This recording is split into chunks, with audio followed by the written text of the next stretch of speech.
Saturdays. Except two. I had one woman trying to do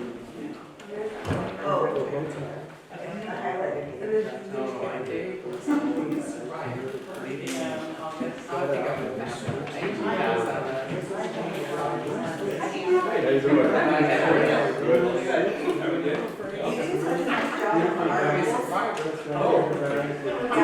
Good evening, everyone. after you, she went first, he took off. Hello. He took off. Yeah. That was it. Good evening. Good evening. Hi, Ian. Thank you for coming. Appreciate it. This is actually a little slightly smaller turnout than we expected. Welcome to the July 10th, 2023 board meeting of the Mendocino Historic Review Board. I'm the chair, Ian Roth. Calling this meeting to order, we had a earlier walk around town. We saw four different sites, and we adjourned slightly before 5 o'clock. And we're re-adjourning 7 o'clock for the public side to do the entire agenda. So, calling this to order at 7:01. Planner Jesse Wallman, can you please do roll call? Yes, again, Planner Waldman here. Chair Rock. Present. And Vice Chair Holly Madrigal is absent by prior arrangement. And Review Board Member Alan Sanders. Here. Home Kepler. Here. And Ishvi Ohm. Here. Great. For the note, we also have planning staff, Mark Kleiser, myself, Jesse Waldman, and our director, Julia Kopp, present. And thank you. If everyone can turn off their ringers on their phone, that would be great. Did we properly notice this meeting? No, meeting has been properly noticed. Thank you. And this is a special meeting because we're not on our standard first Monday because of the 4th of July, so thank you for attending. Agenda item number 4, approval of minutes. Do we have, I'll go to board member Holm who presented, he's our scribe. I would recommend him as secretary to any nonprofit he ever joins. He's very thorough, submitted a bunch of changes and modifications. Do we need to read them into the record? Staff would need to know the revisions from OHM. Did you say home or OHM? Holm. Sorry, I did receive a copy of Kepler's changes, and I have taken those down. Okay, Did you have additional? And I've passed them out to the rest of the board, so I think that should do we have a copy for the public? No? I did not. No. Okay. So do we need to read them into the record? Are we good? Do we need, before I ask for any other additional modifications? I would make a copy available at the desk here for folks who wish to review them, and then we can post those online as well. Okay. So this will be, can I put it up on the board? Sure. Do you have any more questions? Down near the end, I think. Got it. So then we want to see the minor revisions, what revisions they are to prior meetings. Guys, Holm, Kepler, put those together, so. If I may. Yes. Sure. Just a brief summary for the record of Kepler's changes. There was some grammatical corrections he recommended, as well as he asked that a sentence be striked from 11A, where we were talking about the code enforcement presentation at last month's meeting, where he asked to remove a line under review board discussion. So staff is removing, Kepler requested staff provide a definition of pending investigations. So that has been striked. We've changed a couple of words from nomination to awards under 9A. There was a sentence added under 11B, recommended by Kepler. So staff is revising it to also say, as well as the need for planning approved signed copies from being presented to the review board. That was regarding the commercial sign exemptions. And one last brief recommendation was under 11C, under review board discussion, where Coupler asked that we include this sentence. He also included, this would be comments from review board member Coupler. He also indicated the board appears to be limited in granting a temporary extension of 180 days in view of the lot coverage issue and stress that this matter needs to be dealt with on a case-by-case basis in the future. So those revisions and recommendations have been applied for if we do approve these minutes. Thank you. Are there any other discussion around minutes from the June 2023 action minutes? I don't have any either, so do I have a motion to approve the 2023, June 23 action minutes? I'll make the motion to approve. Is there a second? I'll second. Or, please, you. I'll second. Board member Saunders, second. All in favor, say aye. Aye. Is there anyone opposing? Nothing but. So 4-0. Thank you.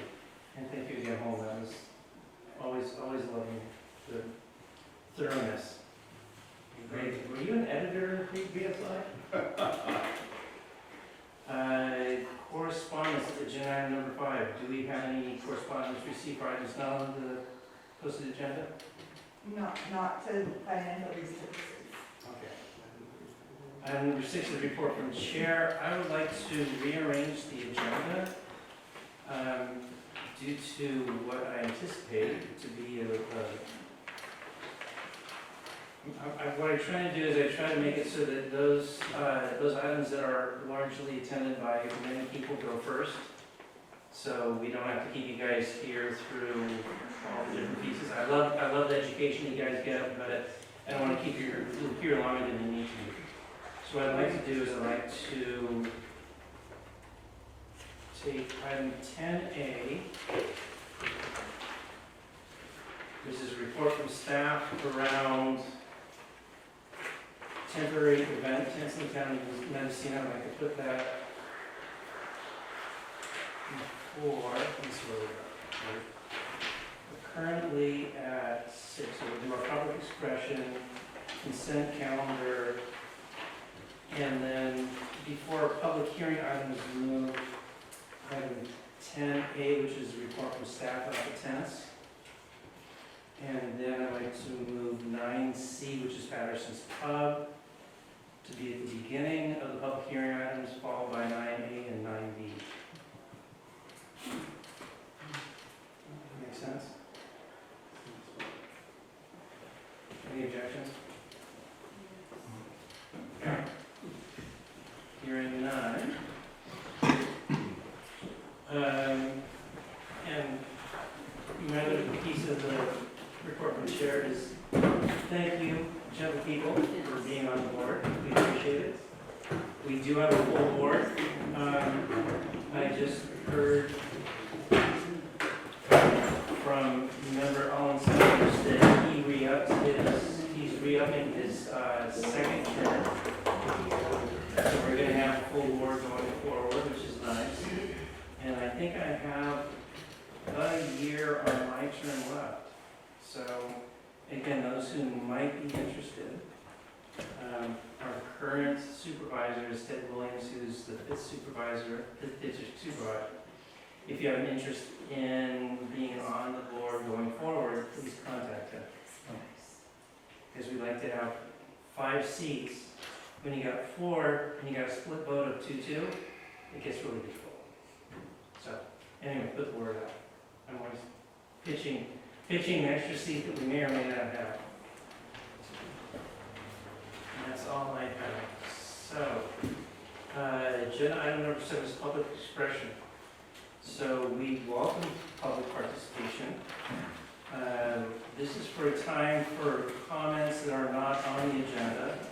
Comments should be limited to 3 minutes per person, not more than 10 minutes per subsequent agenda item, so that everyone will be heard.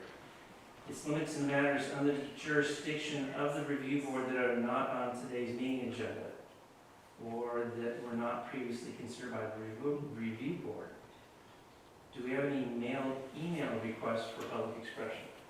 No, we don't. Do we have someone from the public who wants to, Ms. Lyon? Please state your name. Deirdre Lamb, and this might sound a little bit like a public service announcement, but I feel like it's very important.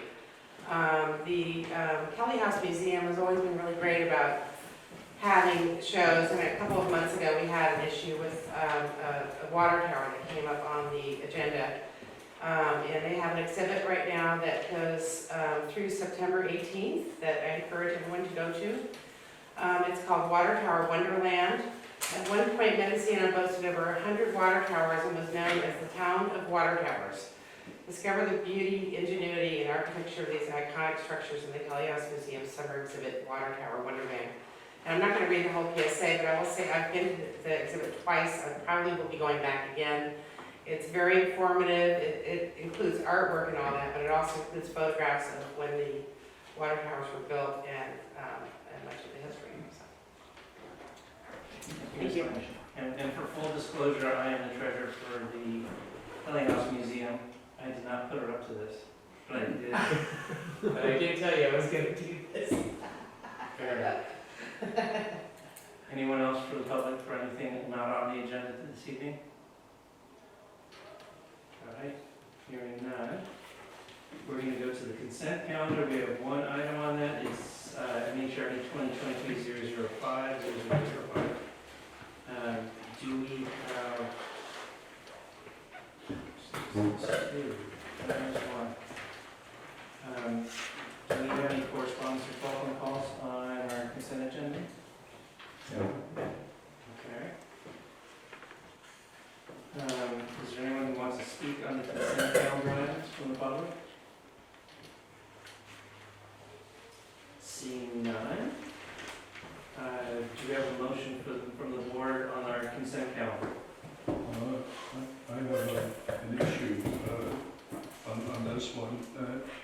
I'm looking at the recommended conditions, and I know Yes, thank you. that number 5 is there, signed copy shall not include telephone numbers, etc. I thought at the last meeting we agreed that we would not have that condition, so I would suggest we drop the condition. We should strike that condition as a regular, and until we get clarification from county council if that's allowed or not. And thank you, Mr. Morrow, for that suggestion, who's in our audience. Appreciate that. And the other point is just that I think it's unbelievable that this is even on our agenda and that we're making them pay a fee to move a sign about 20 feet. So anyway, that's just an editorial comment on my part. And for edification, this is an application from the UPS group that does copy and delivery to move a sign from the west side of the building on Ukiah Street to the east side because it's a changed location. And we're working, and I know that board member Ishion is very much pushing behind this to try to get it so that we refine our sign ordinance to something that's much more sensible and humane. So this is in that direction. So the whole concept is to make it so that the signs are, once they're up, they're up. You can see the whole process right there. It's on the board. We're just moving it from one side of the building to the other, or from hanging onto the wall, which is preferred. So, consent calendar is usually without discussion, but I make a motion, we pass the consent calendar with the modifications as all suggested. removing condition number 5, Right. which has the speech limitation on it. Is there a second? I'll second that. From Saunders? All in favor? Aye. Aye. Aye. Any opposed? Hearing none, it's unanimous with the 4 of us. Thank you. Now we go to item 10, which is from staff regarding tents. You want to correct on that one?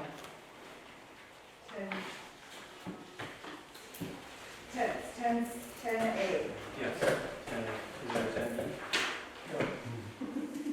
All right, so 10A.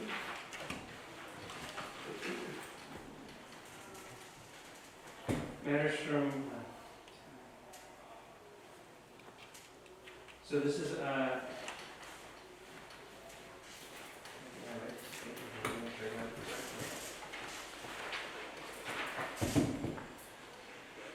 so this is actually 10A, so it's request for guidance regarding temporary events tents in the town of Mendocino, which was initiated by our board member, HBMO. And we would like to hear, this is from, no, Walton. This is Trustee Walden, I will, Please sorry present, about that, please present. taking notes.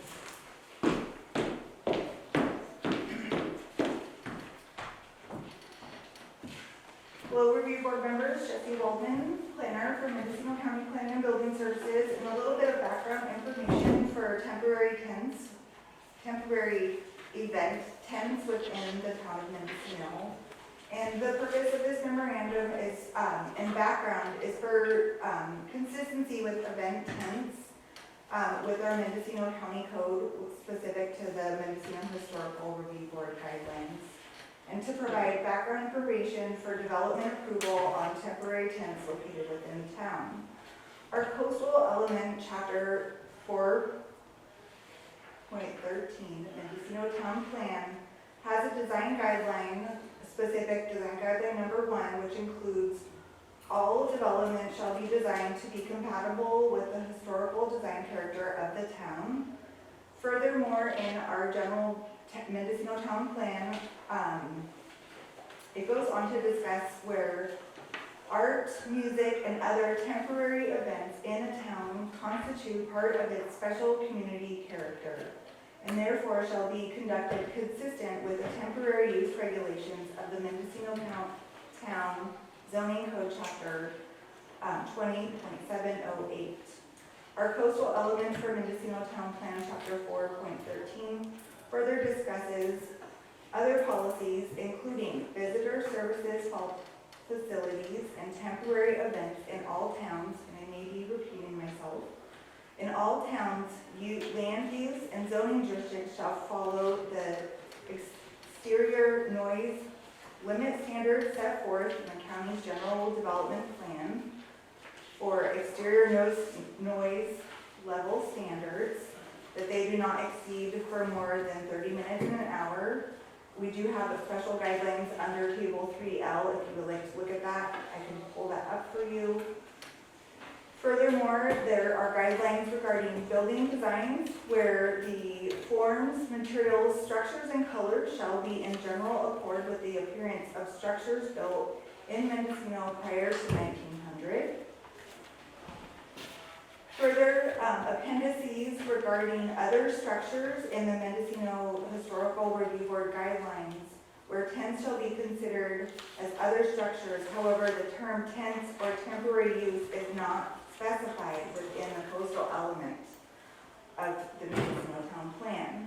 The authority of this procedure is contained within the Mendocino Town Zoning Ordinance, which states the intent of temporary use regulations is to establish standards and conditions for regulating temporary uses and temporary outdoor gatherings. Our temporary uses for the town of Mendocino, they shall be subject to all of the zoning districts for each different zoning district within the town. All temporary uses shall comply with the zoning, with the Mendocino Historical Review Board's guidelines, Chapter 720.760. And I would also like to state that our design guidelines our zoning ordinance does list criteria where temporary use may or may not be excluded from coastal development requirements. So it is site specific. And then our Mendocino Historical Review Board's Chapter 20, Mendocino Historical Review Review Board, section 20.760.045 does talk about exemptions or requirements within Zone A and Zone B, where it says specifically, no mobile home, trailer, camper home, tents, TVs, utility trucks, inoperable cars, satellite dishes, solar collecting devices, metal wind devices, or other mechanical equipment shall be constructed, installed, or kept or stationed on a regular basis in an uncovered visible area in any portion of the historical preservation district after the effective date of this ordinance without the prior approval of the review board. So any temporary tent or any tent does require the review board's approval. And then the last section where we talk about our regulations with Mendocino Town and the historical review board guidelines is, it continues to say that the historical district requires prior approval, I'm repeating myself. For example, an MHRB permit is required for construction or installation of a tent, except as exempted in a previous section, where the previous section is about the exemptions and it does not include or establish an exemption for temporary uses, including events or tents. So temporary event tents do require Mendocino Historical Review Board approval and review, and they also may or may not require a coastal development permit or a coastal development use permit, depending on the type of use and the zoning that is site-specific on a case-by-case review. Do you have any questions? Sure we do. I'm sure you do. So a temporary permit that has been a standard practice on a regular basis would be, for instance, the McCallum House doing weddings during the summer. That is correct. The Mendocino Music Festival That with their is, tent. Flynn Creek Circus. that is correct. And those are all singular, one-time or multi-time events, and they come back. And I remember the first time I was on the board, first year we had McCallum House, and they put in their $700 some odd request for their 14 events during the summer. And the second year I was on the board, they came back in and I said, this is silly, let's do a 5-year approval. So that's the kind of thing that we're talking about, right? That is.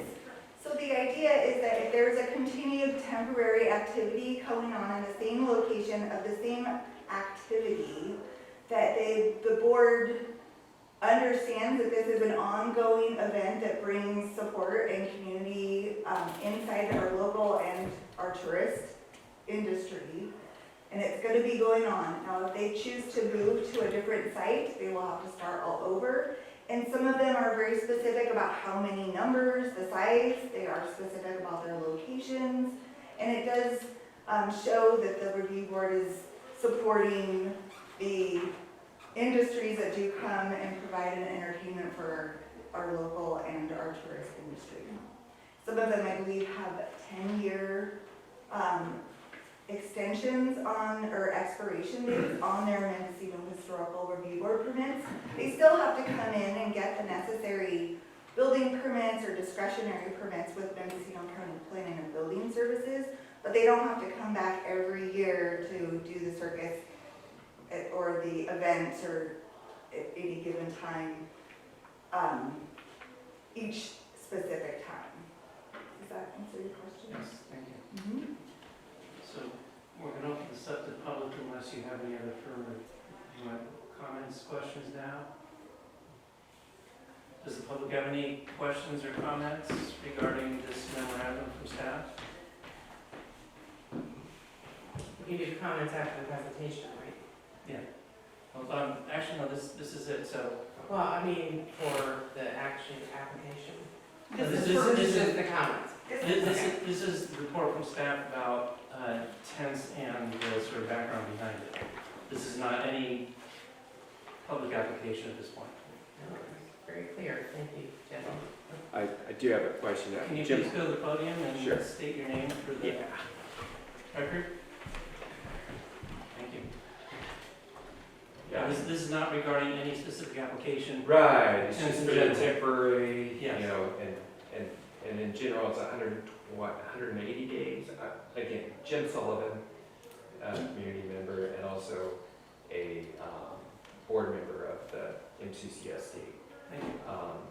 So for this memo, it's basically 180 days that would be for a year, right? That- So For the definition of temporary. temporary is no more than 180 days per year.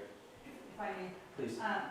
Actually, in the code for the type of event tents we're talking about, it's actually, the limited duration is actually defined in the code, and it means a period of time which does not exceed a 2-week period on a continual basis or 20 days on an annual basis. Okay, So this is different than when you're talking about the temporary tents that were for businesses for outdoor dining. right. Yeah. Okay, so that's a totally different, Different conversation. okay. Yes.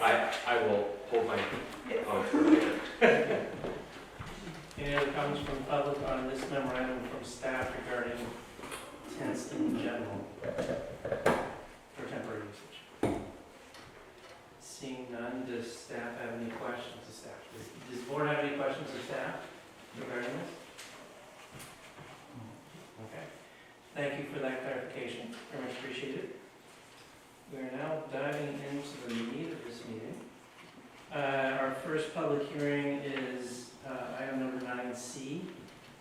Make sure it be 2020-0012, Patterson's Pub Mendocino LLC and Spring Pond LLC, which is request for a 2-year extension.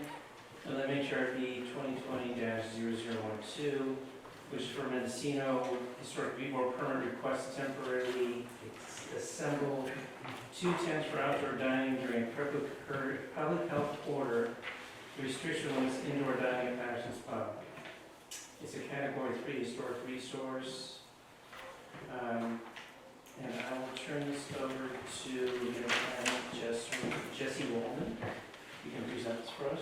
Thank you. I will And do just it. for the edification of the public here, we're going to hear, again, we're going to hear staff. We'll have opportunity for board members to question staff, and then we'll hear public expression. So if you guys want to give your thoughts. Applicant might want I'm sorry, Nick. After the public will have, the applicant will have their time to do their public expression. Teacher Moran, who was prior on the board. And then we'll invite public expression, we'll bring it back to the board for consideration. Please proceed. Thank you, Planner Wolfman, and I'm here tonight to present to you guys the request for a previously approved Mendocino Historical Review Board.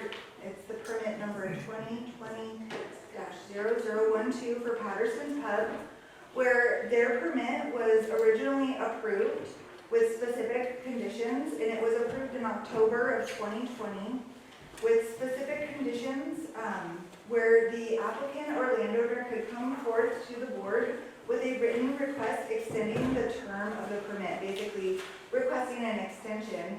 And the applicant, Tony Graham, as the owner of Patterson's Pub and working with the Spring Pond property where Harvest at Mendoza's is located in that open space, has submitted a request in April extending a 2-year request of his temporary event tent. This tent was also part of what was going on with the urgency ordinance that has now expired, where there was a public notice sent out on May 10th of 2023, where the ordinance ceased with where Planning and Building Services is providing 90 days from the date of the press release on May 8th, or until August 8th of this summer, 2023, for individuals to submit for appropriate permits to retain temporary modifications.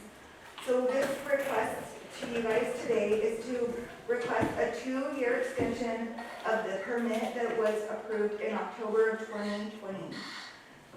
The request today is for only 1 tent, where the permit that was approved did approve 2 tents. The first tent was in the parking lot area along the sidewalk on Lansing Street, and that has no longer been being used.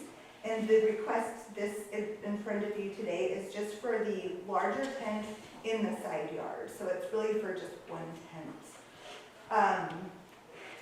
If the board was to approve the request to extend the permit for 2 years, after the urgency ordinance press release, the new expiration date would be May 10th of 2025. The review board could comply with guidance, or could provide guidance and direction regarding alternative dates to build up and pull down the tents.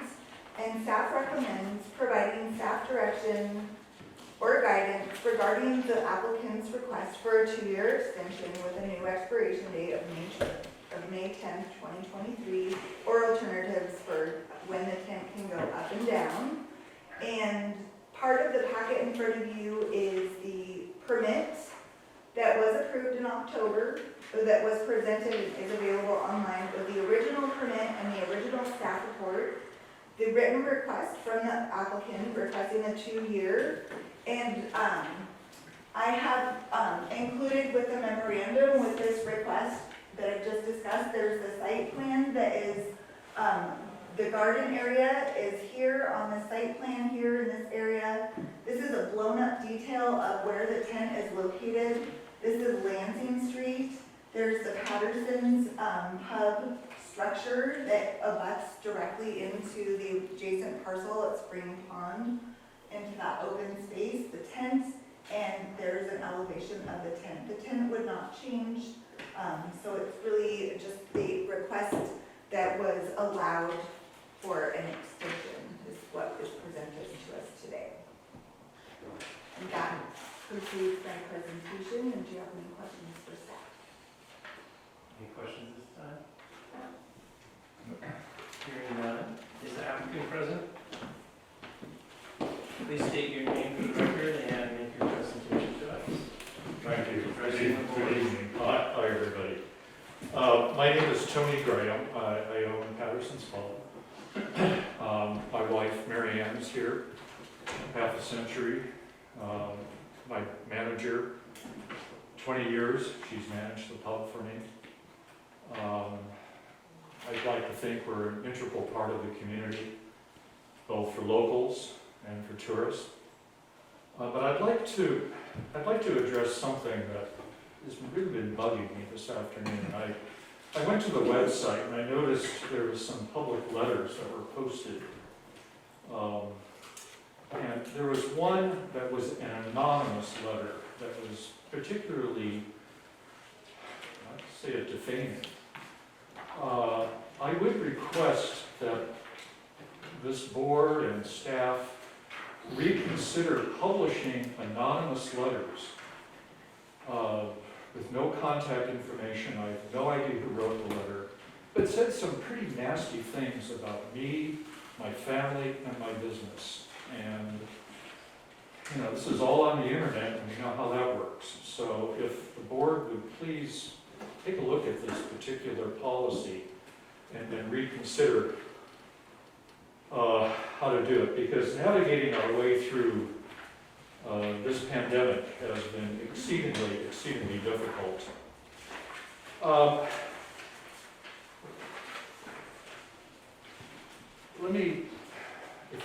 Do I have a time limit, or do I have like 10 minutes?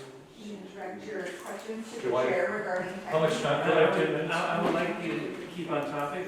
I will. We don't have the entire evening. If you can stay concise, and if I sense that we're repeating ourselves, I will probably let you know. Okay, So- that's fair.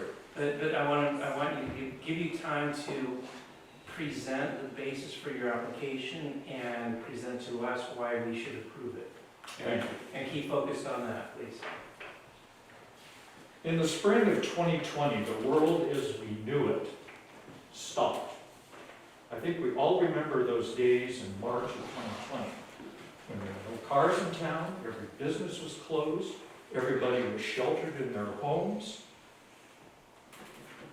Mendocino no longer existed as a viable economic community or even a family community. I came back from San Francisco and I encountered maybe 5 cars on Highway 101 that day. I drove up to my little restaurant, not a car on the street. I walked in and I said, I'm finished. This place is done. Do I lock the doors and at my age retire? Great idea. What a perfect opportunity. But then I had 25 employees come to me and say, hey, we're out of work. We have no income. Can you help us? I thought, well, now what do I do? So I said, okay, I've got 2 walk-in refrigeration units, and I've got food in there. So we started a free soup kitchen for the whole town, free food. And we served it out of the window in the driveway until we depleted all of our food supplies. It was just soup, but it was free and it was nourishing. Then began the food supply chain, began to build a little bit. I was getting some food from the Bay Area.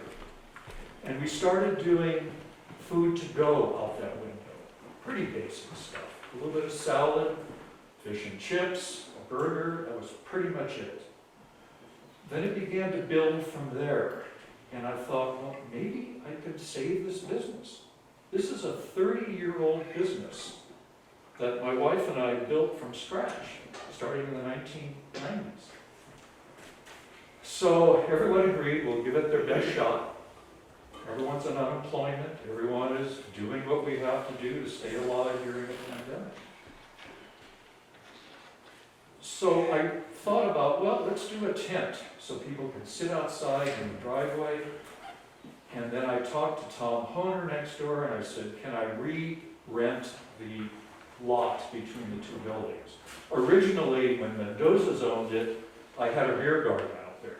And we had it for a number of years, and then when Tom Honer took over, things changed, and Tom said, sure, fine.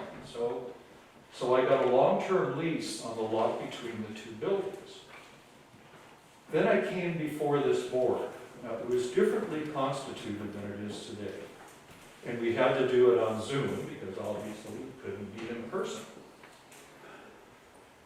And I proposed, or I requested approval of the 2 tents, one in the driveway, one in the vacant lot. And I believe it was, if I'm not wrong, it was a unanimous decision by the board back in October of 2020 for these 2 tents. And the board specifically found, according to the ordinance, those 3 key findings. Namely, that both of these tents, the exterior appearance of the 2 tents was in harmony in that same language. And the appearance of the 2 tents would not distract, and so on. And the third, the work does not consist of alterations or demolition of any existing structure. All 3 of those key factual elements that all of you vote on, every meeting, for every sign, every window, every building, every project, were approved. So these 2 tents met all of the legal and factual criteria that is necessary for these tents to exist. And that board went on to say that upon written request, the review board may consider extending the term of my permit. There was no appeal. There was nothing further. So that is a final decision. As far as I know, and maybe I'm wrong, and Jesse or Julia can correct me, I am the only business in this town that applied for a permit for a tent. Everybody else did what they did, at their own risk. I try to play by the rules. I've been playing by the rules for over 30 years here with the pub, and my 40 years practicing law here. That's how I do business. Along the way, the tents went up. Matt Rowland did both of them. And along the way, I realized this driveway tent just wasn't working. 1, it was ugly. 2, it took away parking. And I said, just take it down. It just doesn't work. So I voluntarily took it down. I didn't come to you, I just did it. But I left the tent between Harvest Market and myself. Some of the conditions were, do I have all of the other permits I need? I absolutely do. I went to the ABC, Alcoholic Beverage Control. I got their blessings. I could serve alcohol out into in the garden area. The MCCSD, my water allocation was 1,500 gallons per day. It's been that way. And that includes the garden, not just the pub. The 1,500 gallons a day includes both uses. I'm only using 800 gallons a day. I'm using roughly 1/2. And this was even during the pandemic. So this tent had literally no adverse no adverse use of the whole water issue. Let's talk about history. Historically, tents have been part of the Mendocino history. I went to the Kelly House Museum, or website, and if you haven't been there, it's really interesting. There are scores of photographs of tents, just put in the search bar, tents, in Mendocino, going back 100 years. This is during the logging era, this is during the fishing era. Tents were used for lodging, tents were used as mess halls, tents were used for social events. Tents are an integral part of our past. Now, maybe you like it, maybe you don't, but that is part of our history. If you look at Yosemite, for all of you who have been there, you remember Camp Curry Village. It's all tents. Those tents go back, way back in history, to the 1920s. Guess what? What goes around comes around. We now have glamping across the bay. Those are tents that provide tourist housing. And that's where things are going. We need to adapt to the time. In our Mendocino County zoning code, section 20, which is what we all deal with here, it talks about, there's only one reference to tents, namely no motorhome, trailer, camper home, tent, or teepee, I don't propose a teepee, shall be constructed without your approval. That is what I did back in October of 2020. I got your approval for my tent. Now, is the tent visible? Frankly, not much of it is. I have done my best to hide the tent behind vegetation. If you walk down Lansing Street, frankly, nobody realizes it's there. You catch a glimpse of it, and you came by this afternoon, when you walk through that side gate. But from the north, from the east, and from the south, it's not visible. It's completely hidden. So, to the extent that somehow it's impacting on someone's visual view of the ocean or something else, that is just not the case.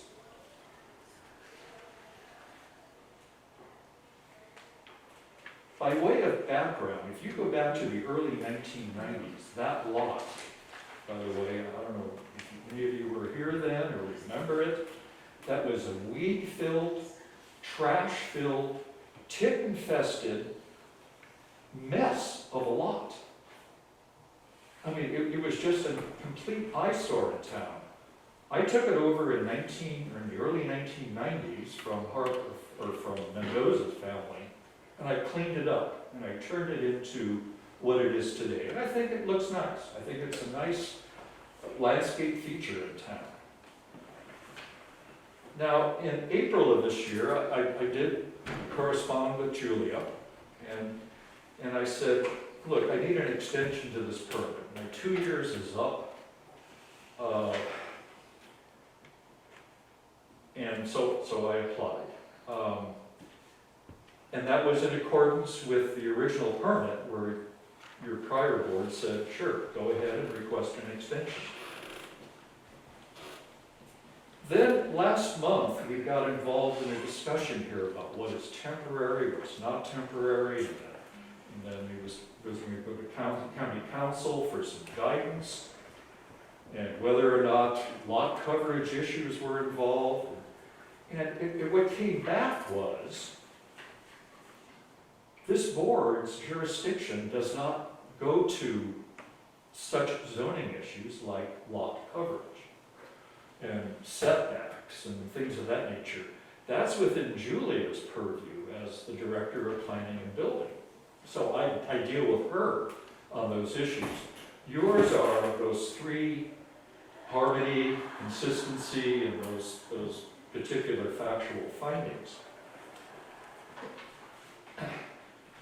And then we got involved in what is temporary, 180 days, and what just happened here about temporary event tents to, I don't know, 20 days or whatever it was.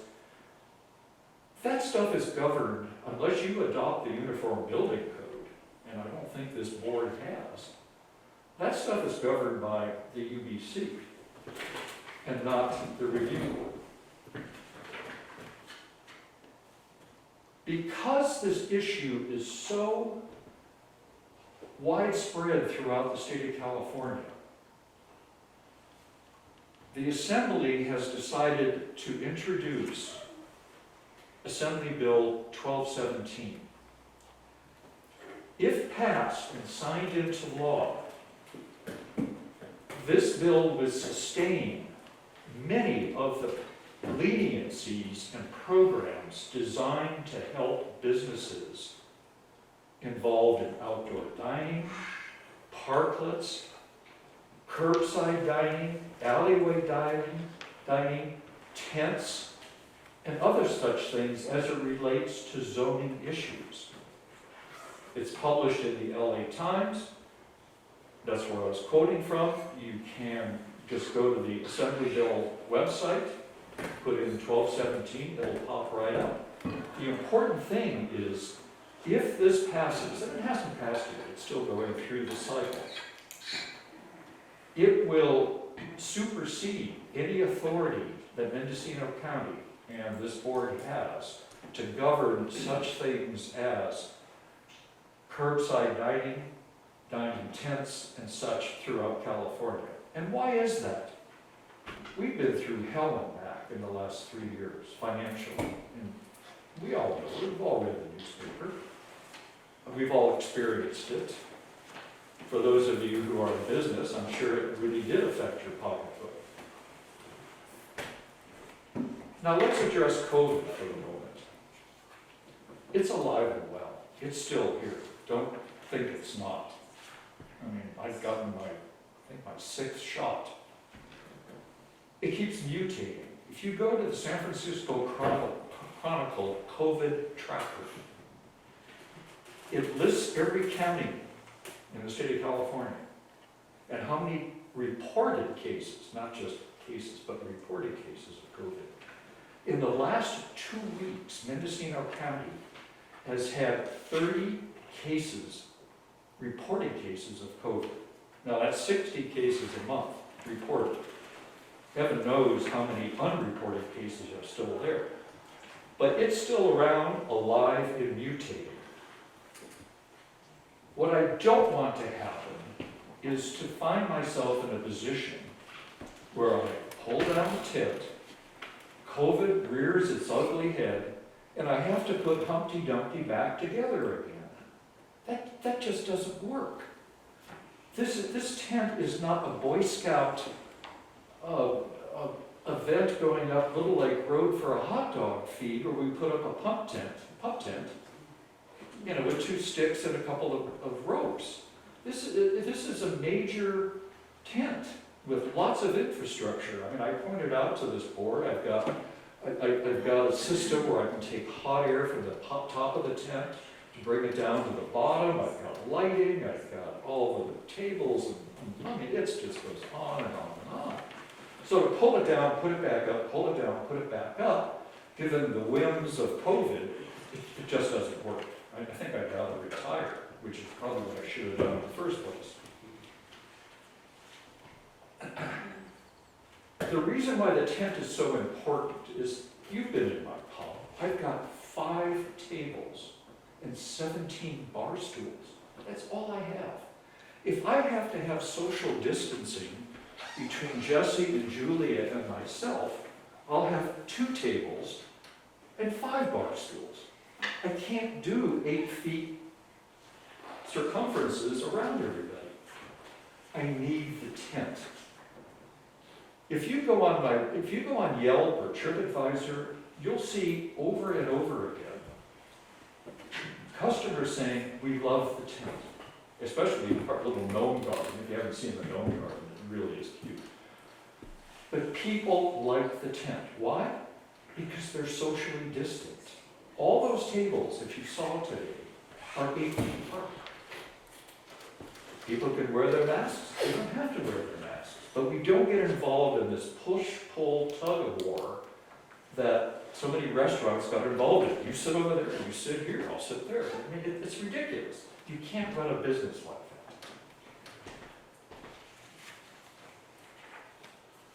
that. At the last meeting, a couple of local restaurants introduced questionnaires signed by customers supporting the tents.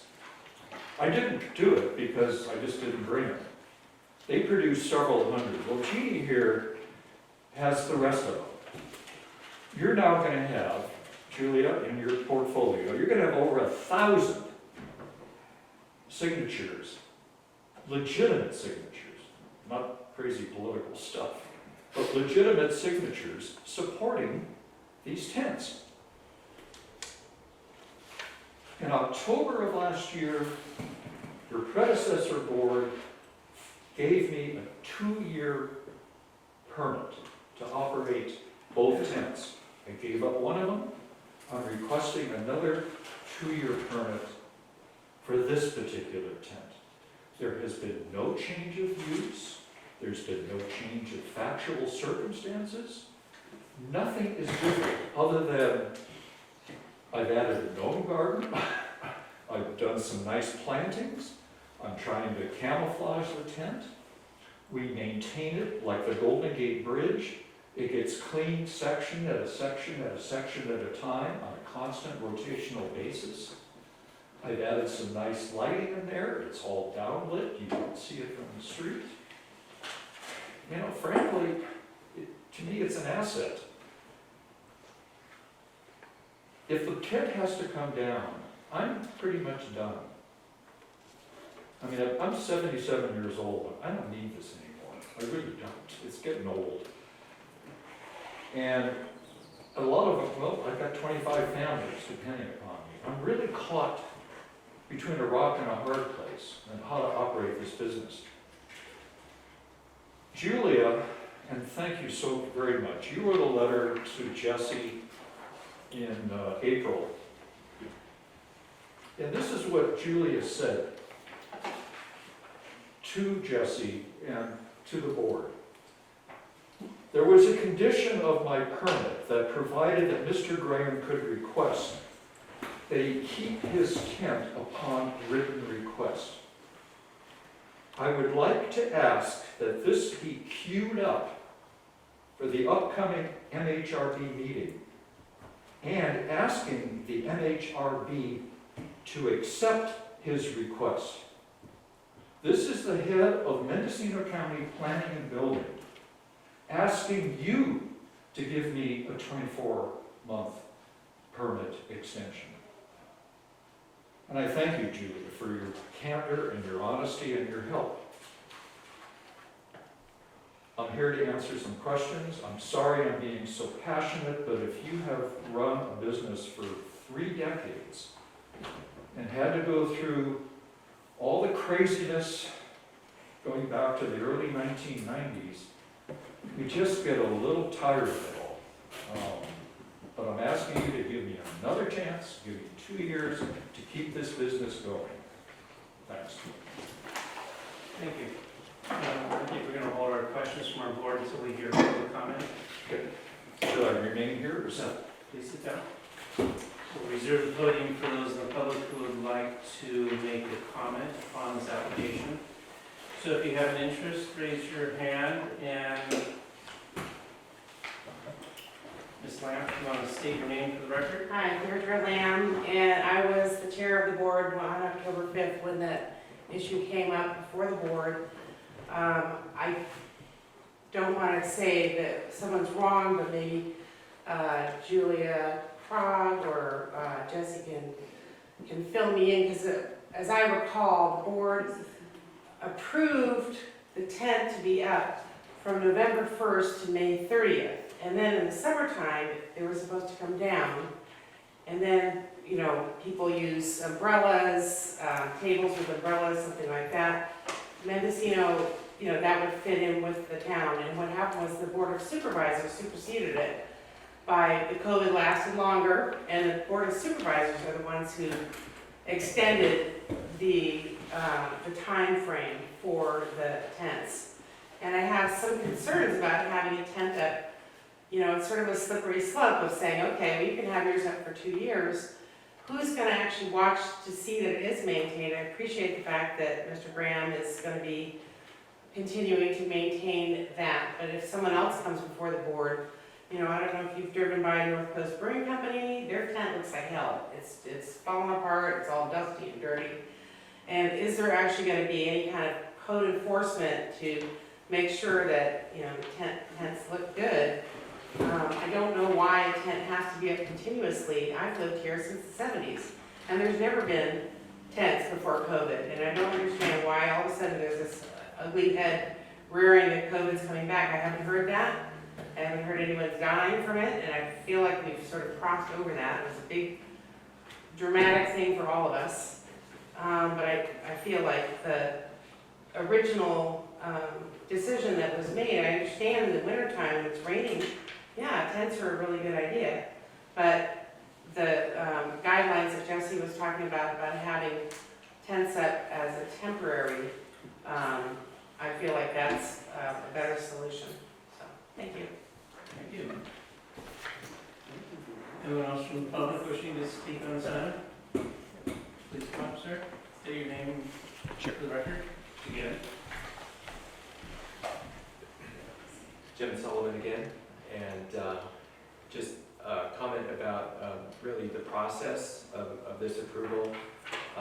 It seems that, you know, since it is for a 2-year period, there seems to be kind of an overlap then with other MCCSD's process as far as their ordinances and compliance with the ordinance, and just how is that going to be checked?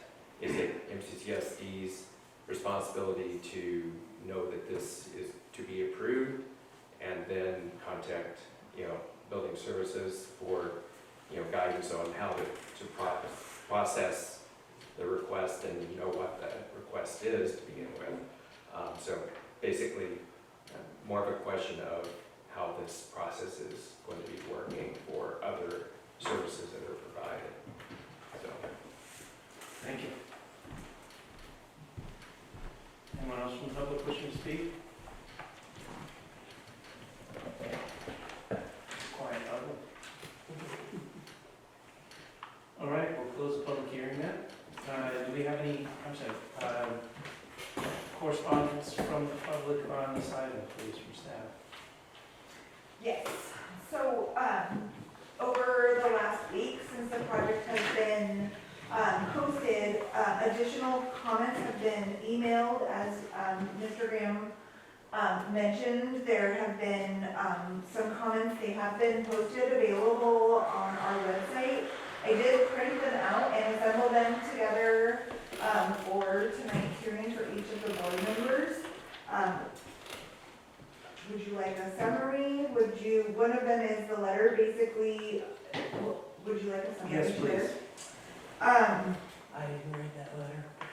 So, I would just start off to note that one of the letters was from Mr. Graham, so we'll go over that as part of Correct. his So- presentation. So staff is saying that Mr. Graham's presentation was pretty much off of the 6-page letter he submitted to us, so we're not going to summarize that because we already did. So that's correct. So there, in addition to the public comment from Mr. Graham, there were 5 other public comments, I believe, that did have concerns regarding the temporary, regarding the tent and the request for temporary tents, being that it's not up permanently. They did not have a consensus of support. So in summarizing, the other 5 comments were in opposition to the application. Correct, that's all right. Yes. It wasn't a trick question. Okay. Okay.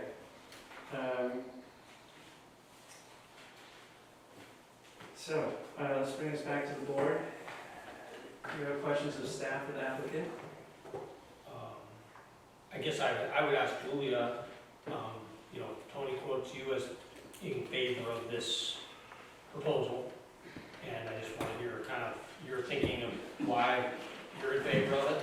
So I forwarded the request to staff to bring it forward to the review board for your consideration of whether or not to accept the request in front of you. There is, I think if you look at let me back up and say that Deirdre Lamb's comments were correct in the order of operations related to the permit being granted by the review board and then the board subsequently adopting the urgency ordinance, which essentially superseded the conditions within this staff report, except now with this extension request, the review board would have to look at that request and look at the consistency with those conditions that were adopted.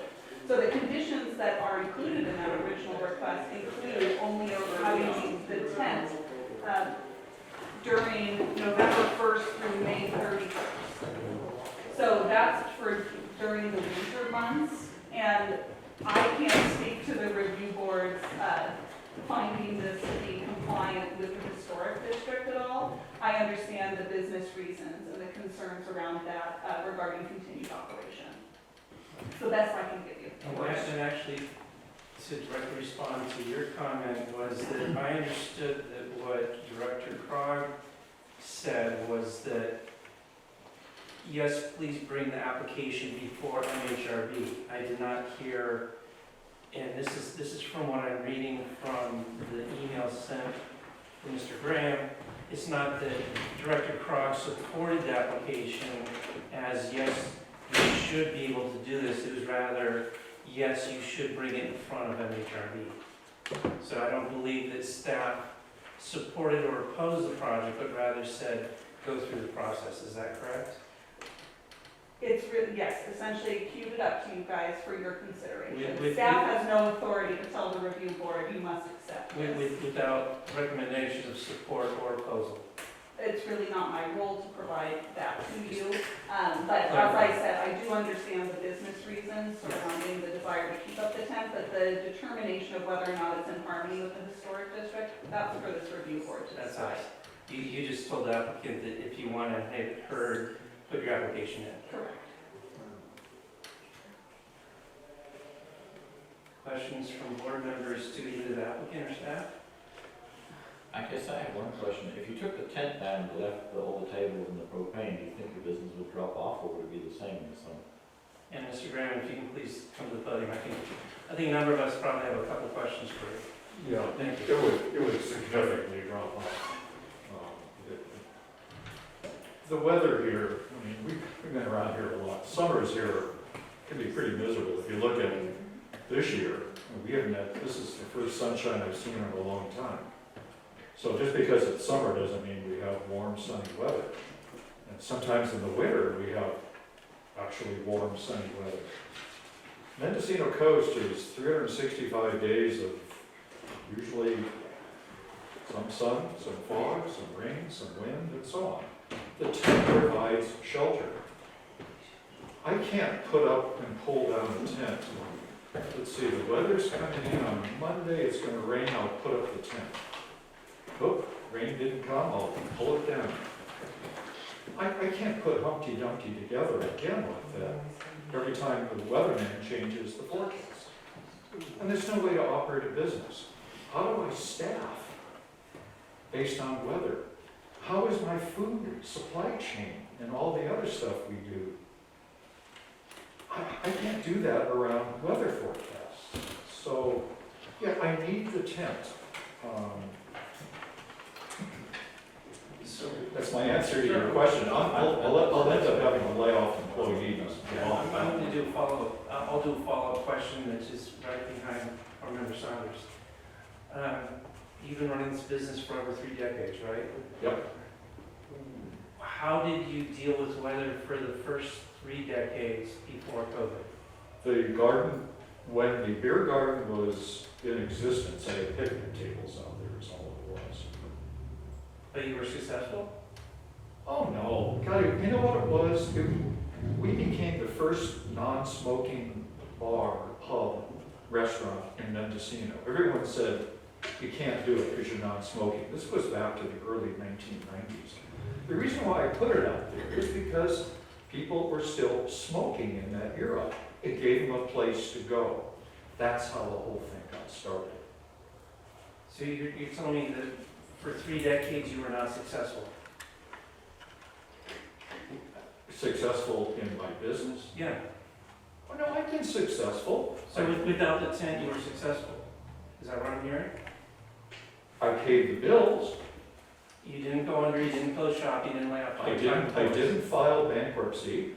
During that era, I probably only had half the staff that I do now. I didn't employ as many people, so my payroll was down. I was a much smaller organization. But still successful. You paid the bills, I you paid yourself. guess it depends on your definition of success. I wasn't laughing my way to the bank. I wasn't retired. I wasn't a Fortune 500 company. I'm just a small family business. So if that's success, I suppose I was successful. If I'm a mega entrepreneur like Elon Musk, no, I'm not. I'm just your average Joe Blow. Elon doesn't live here, Joe lives here. Well, I'm your average Joe Blow. Just like you. I mean, you've got a seal. Are you successful? Sometimes I am, sometimes I'm not. Yeah, well, that's the same here. I have a close-up shop and I don't have a tent. Some days I have good days, some days I have bad days, some days are fabulous, other days I could go broke. It just depends. It's a moving target. And margins are about this much in the bar and restaurant business. Literally 5% distinguishes success from failure. And I thank you for being successful here. I've got a couple more questions, but I want to open it up to my other board members before I throw my way in. I'll keep going. Okay, one big question I have is when Deidre Lamb was the chair at the time in October of 2020. I remember very clearly March 16th of 2020. It was scary as all get out. And I tried to remember back, and I actually pulled the minutes from the October meeting. And who you have in front of you is 3 of us were on the board, Holm and Alan and myself. So the majority of the people sitting here were on the board when we approved your application October 2020. Ms. Lamb was chair at the time. She's since been turned off. And one of the conditions that you put in your application was that you're going to take down the tent. You're going to erect it no later than November 1st and remove it no later than May 1st. And that would be the same for the second year if you so desired it. So why was it not, and I would request that you remove the Humpty Dumpty thing. I think it's silly and ridiculous, but I guess do as you want. It's free speech. Why did it not come down as per what you put in your application and what we approved as your permit? Because I didn't do it. So basically, you don't care. No. You decided to do your own thing regardless of what you put in your application and what we decided and how we presented and approved your application unanimously. That particular statement was put in by the board. I totally disagree. It is in your application. I can show it to you. You hand wrote it on your application. That was your promise in your application to our board. It's handwritten, and I have a copy of it if you want to see. It bothers me. I for one, I don't ask for, I ask for permission. I don't ask for My brain just left forgiveness, thank you. I scorn those who ask for forgiveness and do whatever they think is right for them because they're much more important than the rest of us. And I have a really big problem with that. So again, I ask you why you do not take the tent down as per your application in your handwriting and our unanimous decision to support your business. If you look at the questionnaire, I didn't put that in. I look for the paper. It was one of our conditions, so we can argue whether we put it in or it's put in for you or someone else wrote it, but it was one of the conditions that we. There was nothing that I offered, there was nothing that I approved of. Excuse me, these are the Mendocino Historic Review Board minutes from October 5th, 2020. This is off the internet, this is what we published.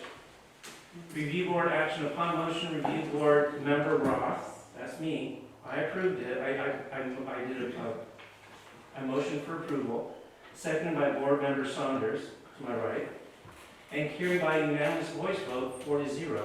The project was approved with revised conditions for the staff memorandum prepared as a supplement to the staff report and the additional condition regarding months of operation.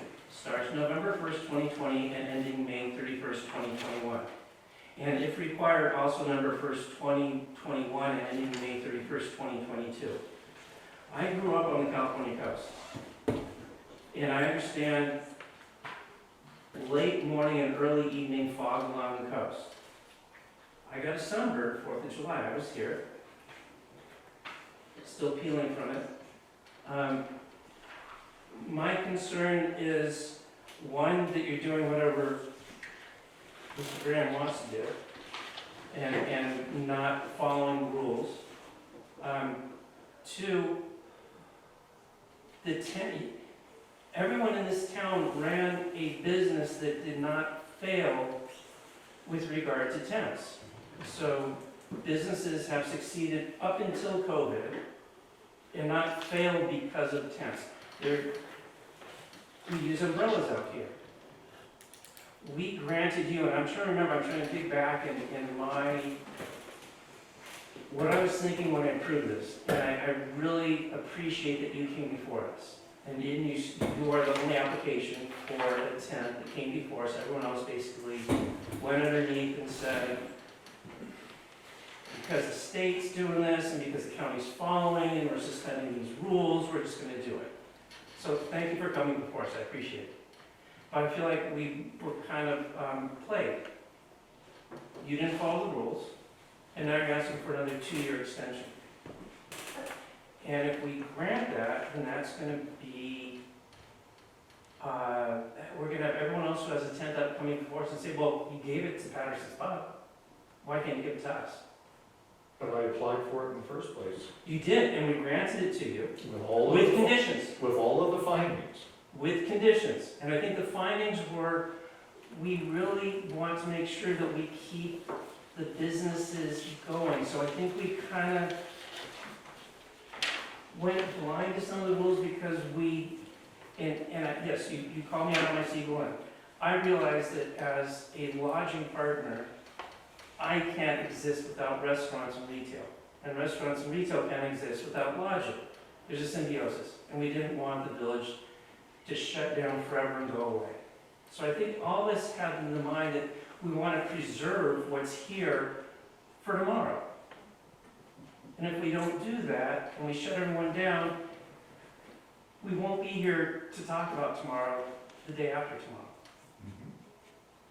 So with that, I got too many pieces of paper for me.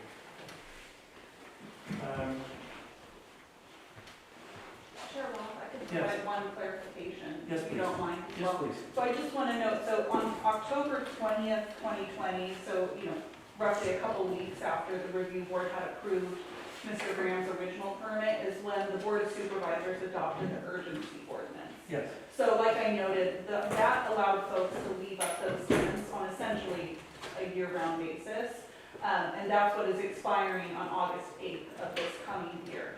So I think if the review board were to extend Mr. Graham's permit, I think it's important to note that if he was operating underneath the urgency ordinance, ordinance adopted by the board, he was able to operate on that year-round basis.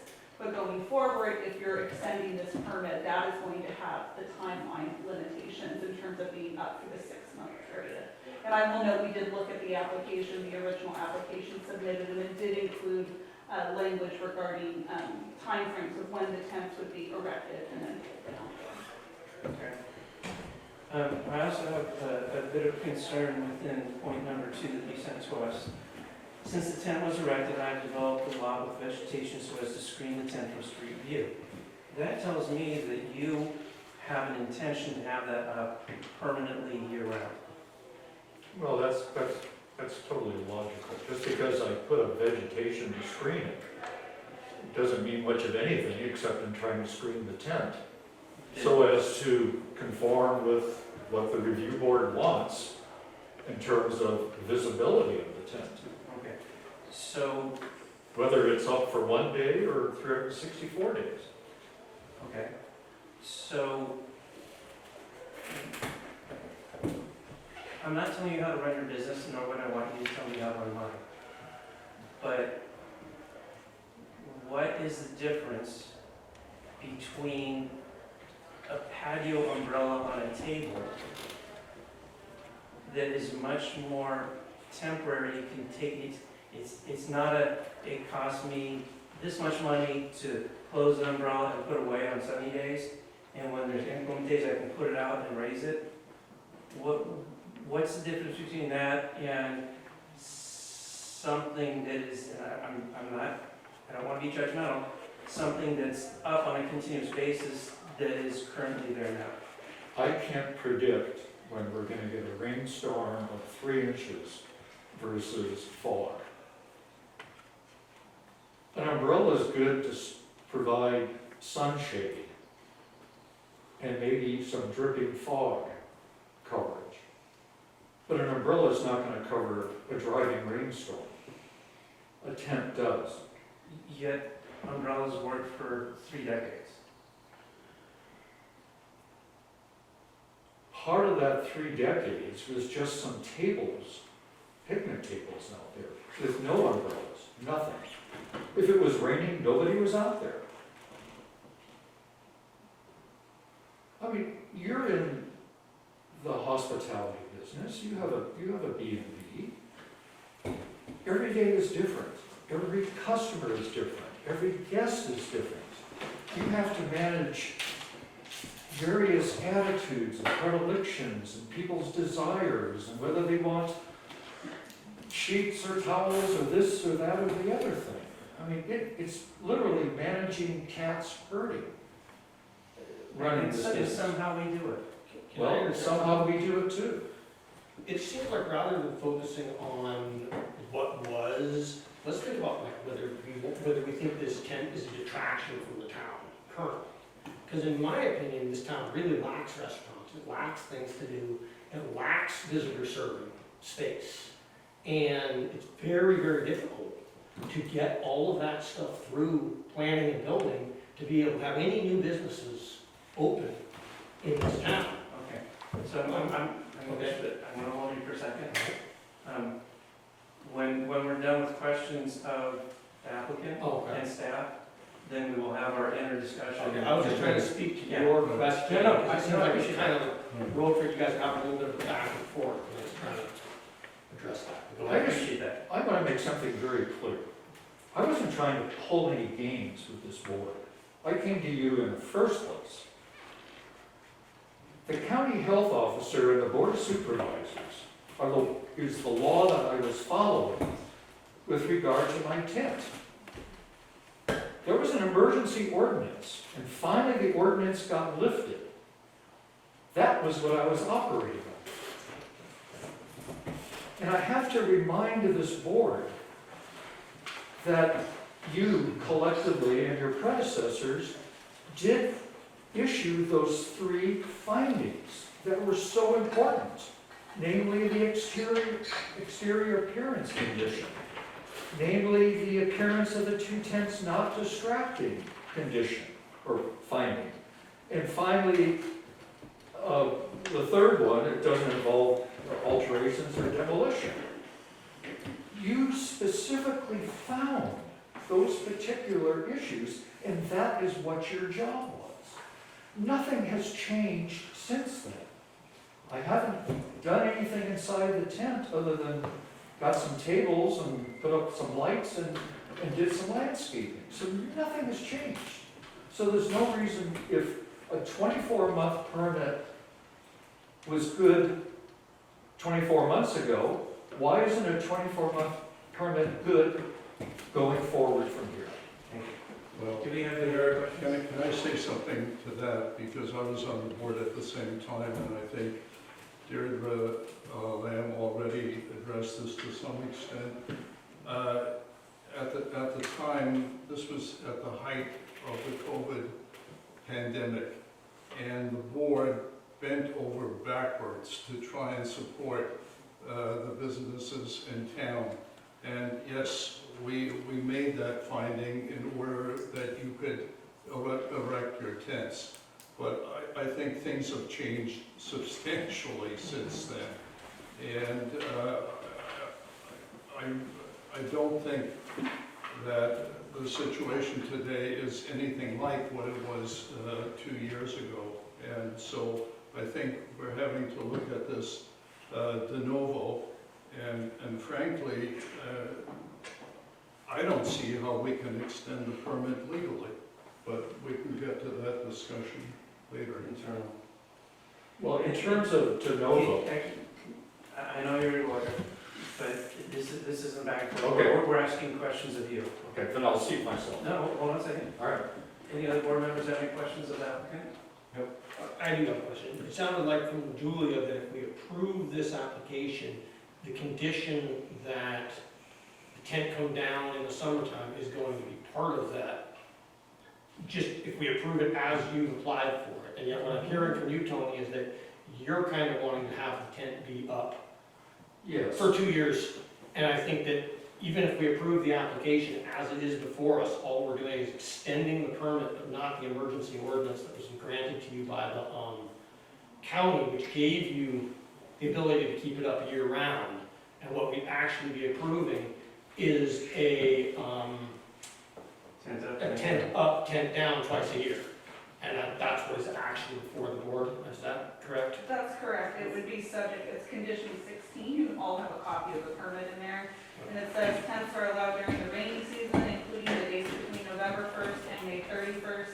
Tents are prohibited during the dry summer months, meaning June 1st and October 31st, or the first rain event in 2021 is what it said, which was, that would have been the next year. So my question then, Tony, is you're not asking us to modify that condition as part of the approval of this? I would like the tent to remain in place for 2 years. It is entirely impractical to take it up, pull it down, take it up, pull it down. So you are asking for that part of the condition of the original permit instruction. So, question to staff. The application was for an extension of 2 years of the original application. What I'm hearing is something different. Is that a new application?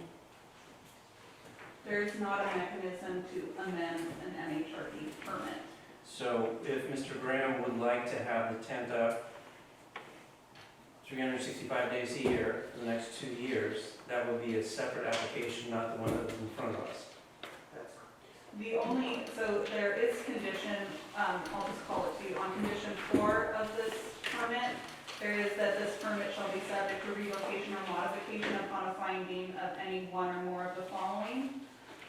But those are really typically, we see for relocation or violation of conditions of approval of a project, where the board or staff could bring it to the board to consider revoking or modifying a permit where there may be violation. I'm not sure that the circumstances that are under there really fit here, Doesn't look but like. I just at least wanted to let you know that. Okay. So what we can decide upon is an extension of the 2-year permit where the tent goes up when the rain comes down, when the rain stops. So it's basically, it's an on-off kind of thing. That's how the original permit was granted, so yes, that's what you can consider extending at this point. Okay. Can it be considered can you consider to extend it with a modification that does not use that requirement?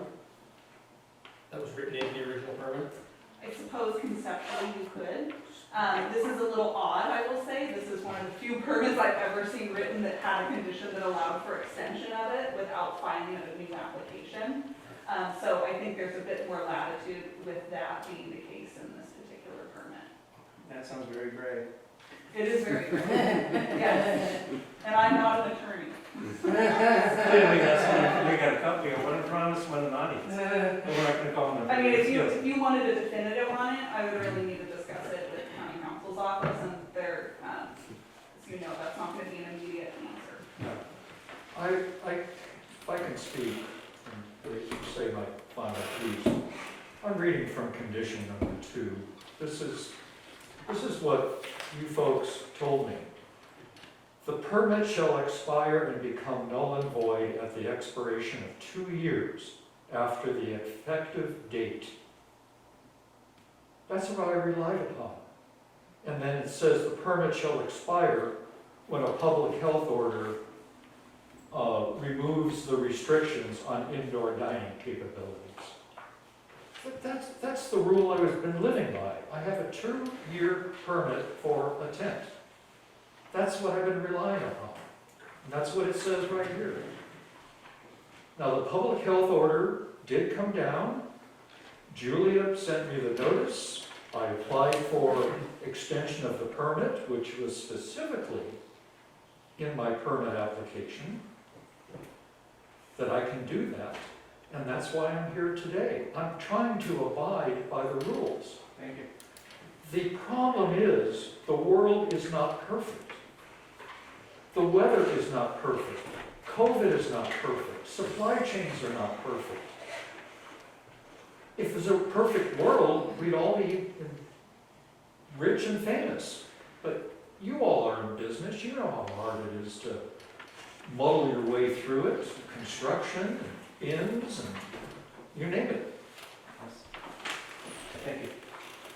Any other questions for the applicant? Okay, hearing none, we'll bring it back to our board for general discussion, or discussion amongst ourselves. Oh, I forgot to give these to you. Here's all to contrary of those 4 ones that were not so nice, there's almost several hundred more. Thank you. Well, as I read this permit, or read this permit, it was only effective during the existence of a public health order. And I know it talks about the board may consider extending the term of the permit, but you have to read the whole permit, and there are various conditions. And one that was just mentioned was condition 2, which says that the permit shall become null and void at the expiration of 2 years. This permit shall expire when a public health order removes restrictions on indoor dining capacities. That's happened. You look at condition 12, the tents shall be pulled down no later than the expiration date of this permit and within 1 month of a public health order allowing unrestricted indoor dining. 14, the MHRB permit shall be effective only during a public health order. You have to read the whole thing as a totality, as a whole. So I just don't see that we have the authority to extend this permit. This permit is null and void. I also, I think we talked about this last time, county staff has suggested that the tents may be in violation of the maximum lot coverage requirement of the county code, which is something that our board doesn't have any control over.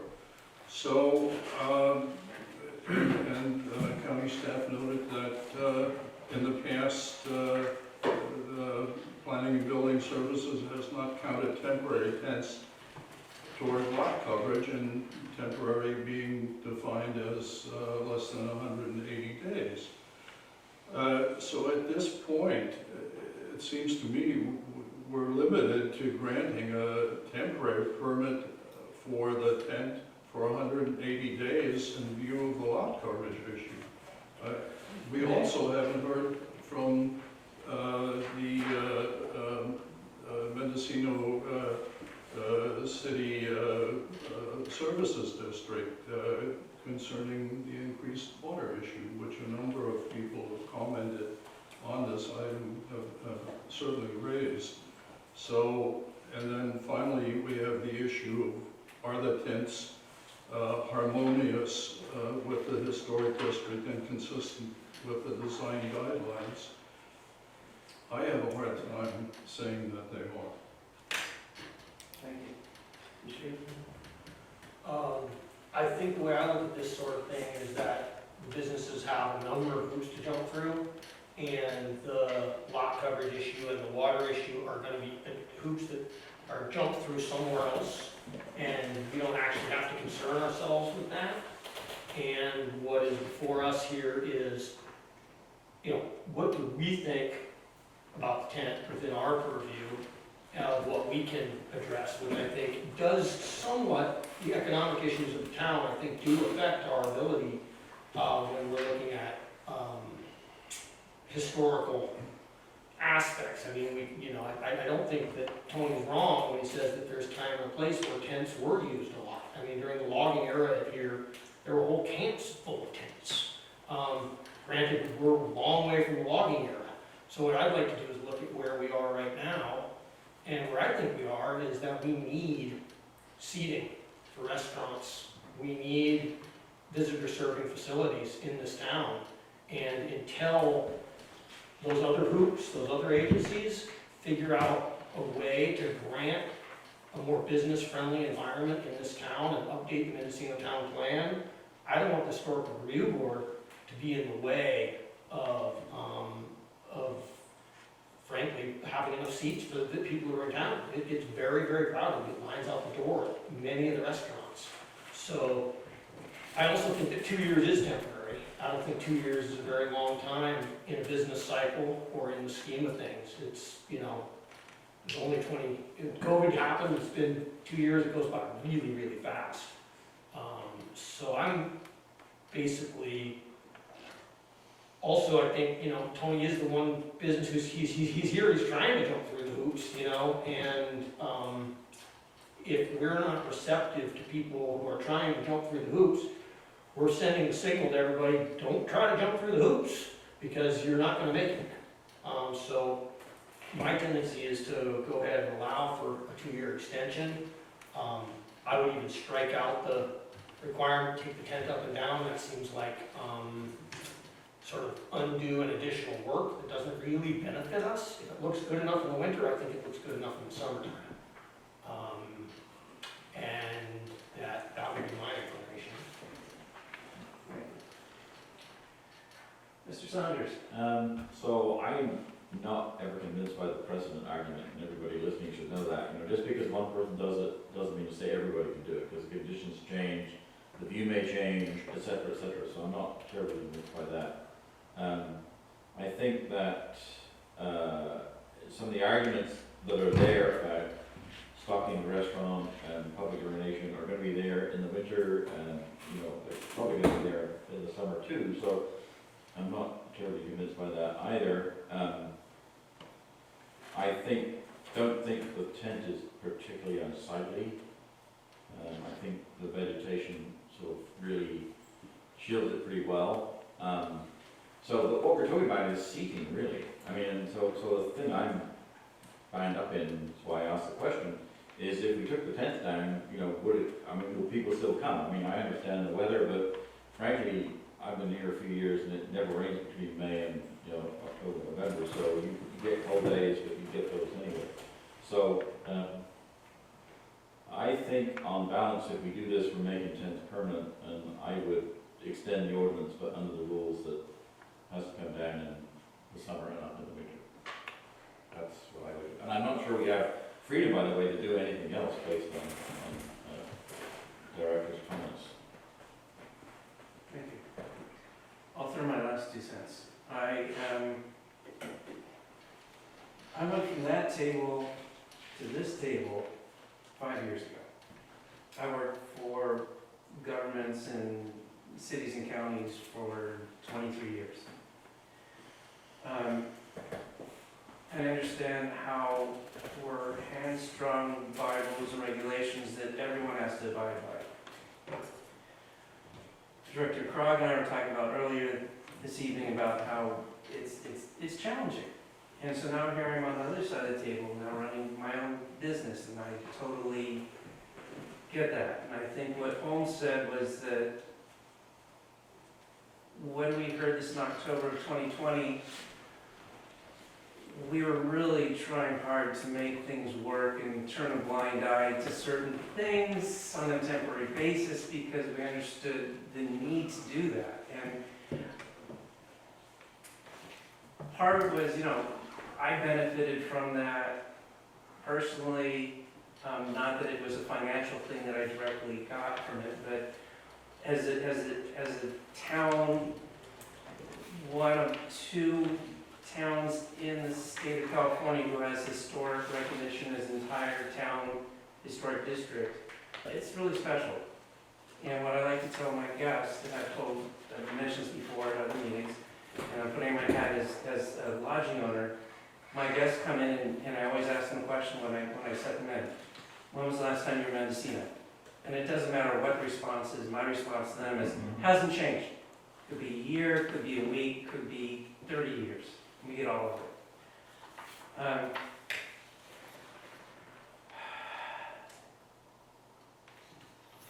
I see the applications in front of us. There's a number 16 one that you did not call out, which was in the original applications being asked to extend. Number 16 is tents are allowed during the rainy season, including the days between November 1st and May 31st. Tents are prohibited during dry storm months each year between June 1st and October 31st, or the first rain event of 2021.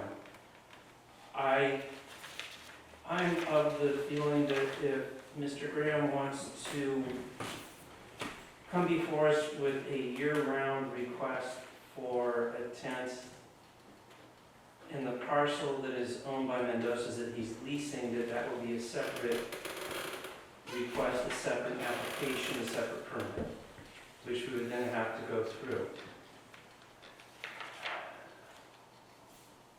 Of course, we have all had lots of discussions before this meeting with other people in the community. And what I keep hearing time and time again is that tents are something that represents something that is special. It's an event, it's something that's unique. It's a music festival, it's the circus, and I see Noah who's in the back, one from the Callum House, and he came before us and he puts up tents, I think he got 14 times a year typically. Up to 17 times, I've taken it up, taking it up and down. And it goes up Thursday and it comes down Monday or Tuesday. And somehow he manages to do it. And maybe it's because he charges a premium, which is better than a 5% margin. I'm not his business partner, I don't know his books. So to say that it's not feasible to take it up and down once during the year is hard to swallow. I would say if any of those who have tents up currently want to come before this board and pitch doing something over the winter months, I would entertain that discussion. And I will tell you that I was on a design review board for 9 years prior to this, and I always felt the same way. I do not make a decision before we have a hearing, because I don't know all the information, I haven't seen all the sides. I listen to what the applicant says, what the public says, what our board says. At this point, I see this as an extension of the existing permit that was approved in October of 2020, and I cannot. I can get the applicant what he's asking for, which is year-round tent up on his property. I'm supportive of business. I think we all need to think creatively as we have in the past. I think that the world as it was in October 2020 looks a lot different than it does today.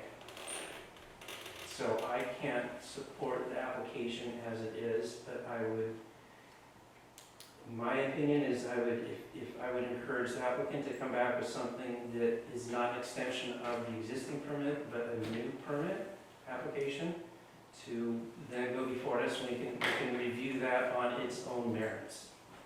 Can I get clarification for you? Yes, please.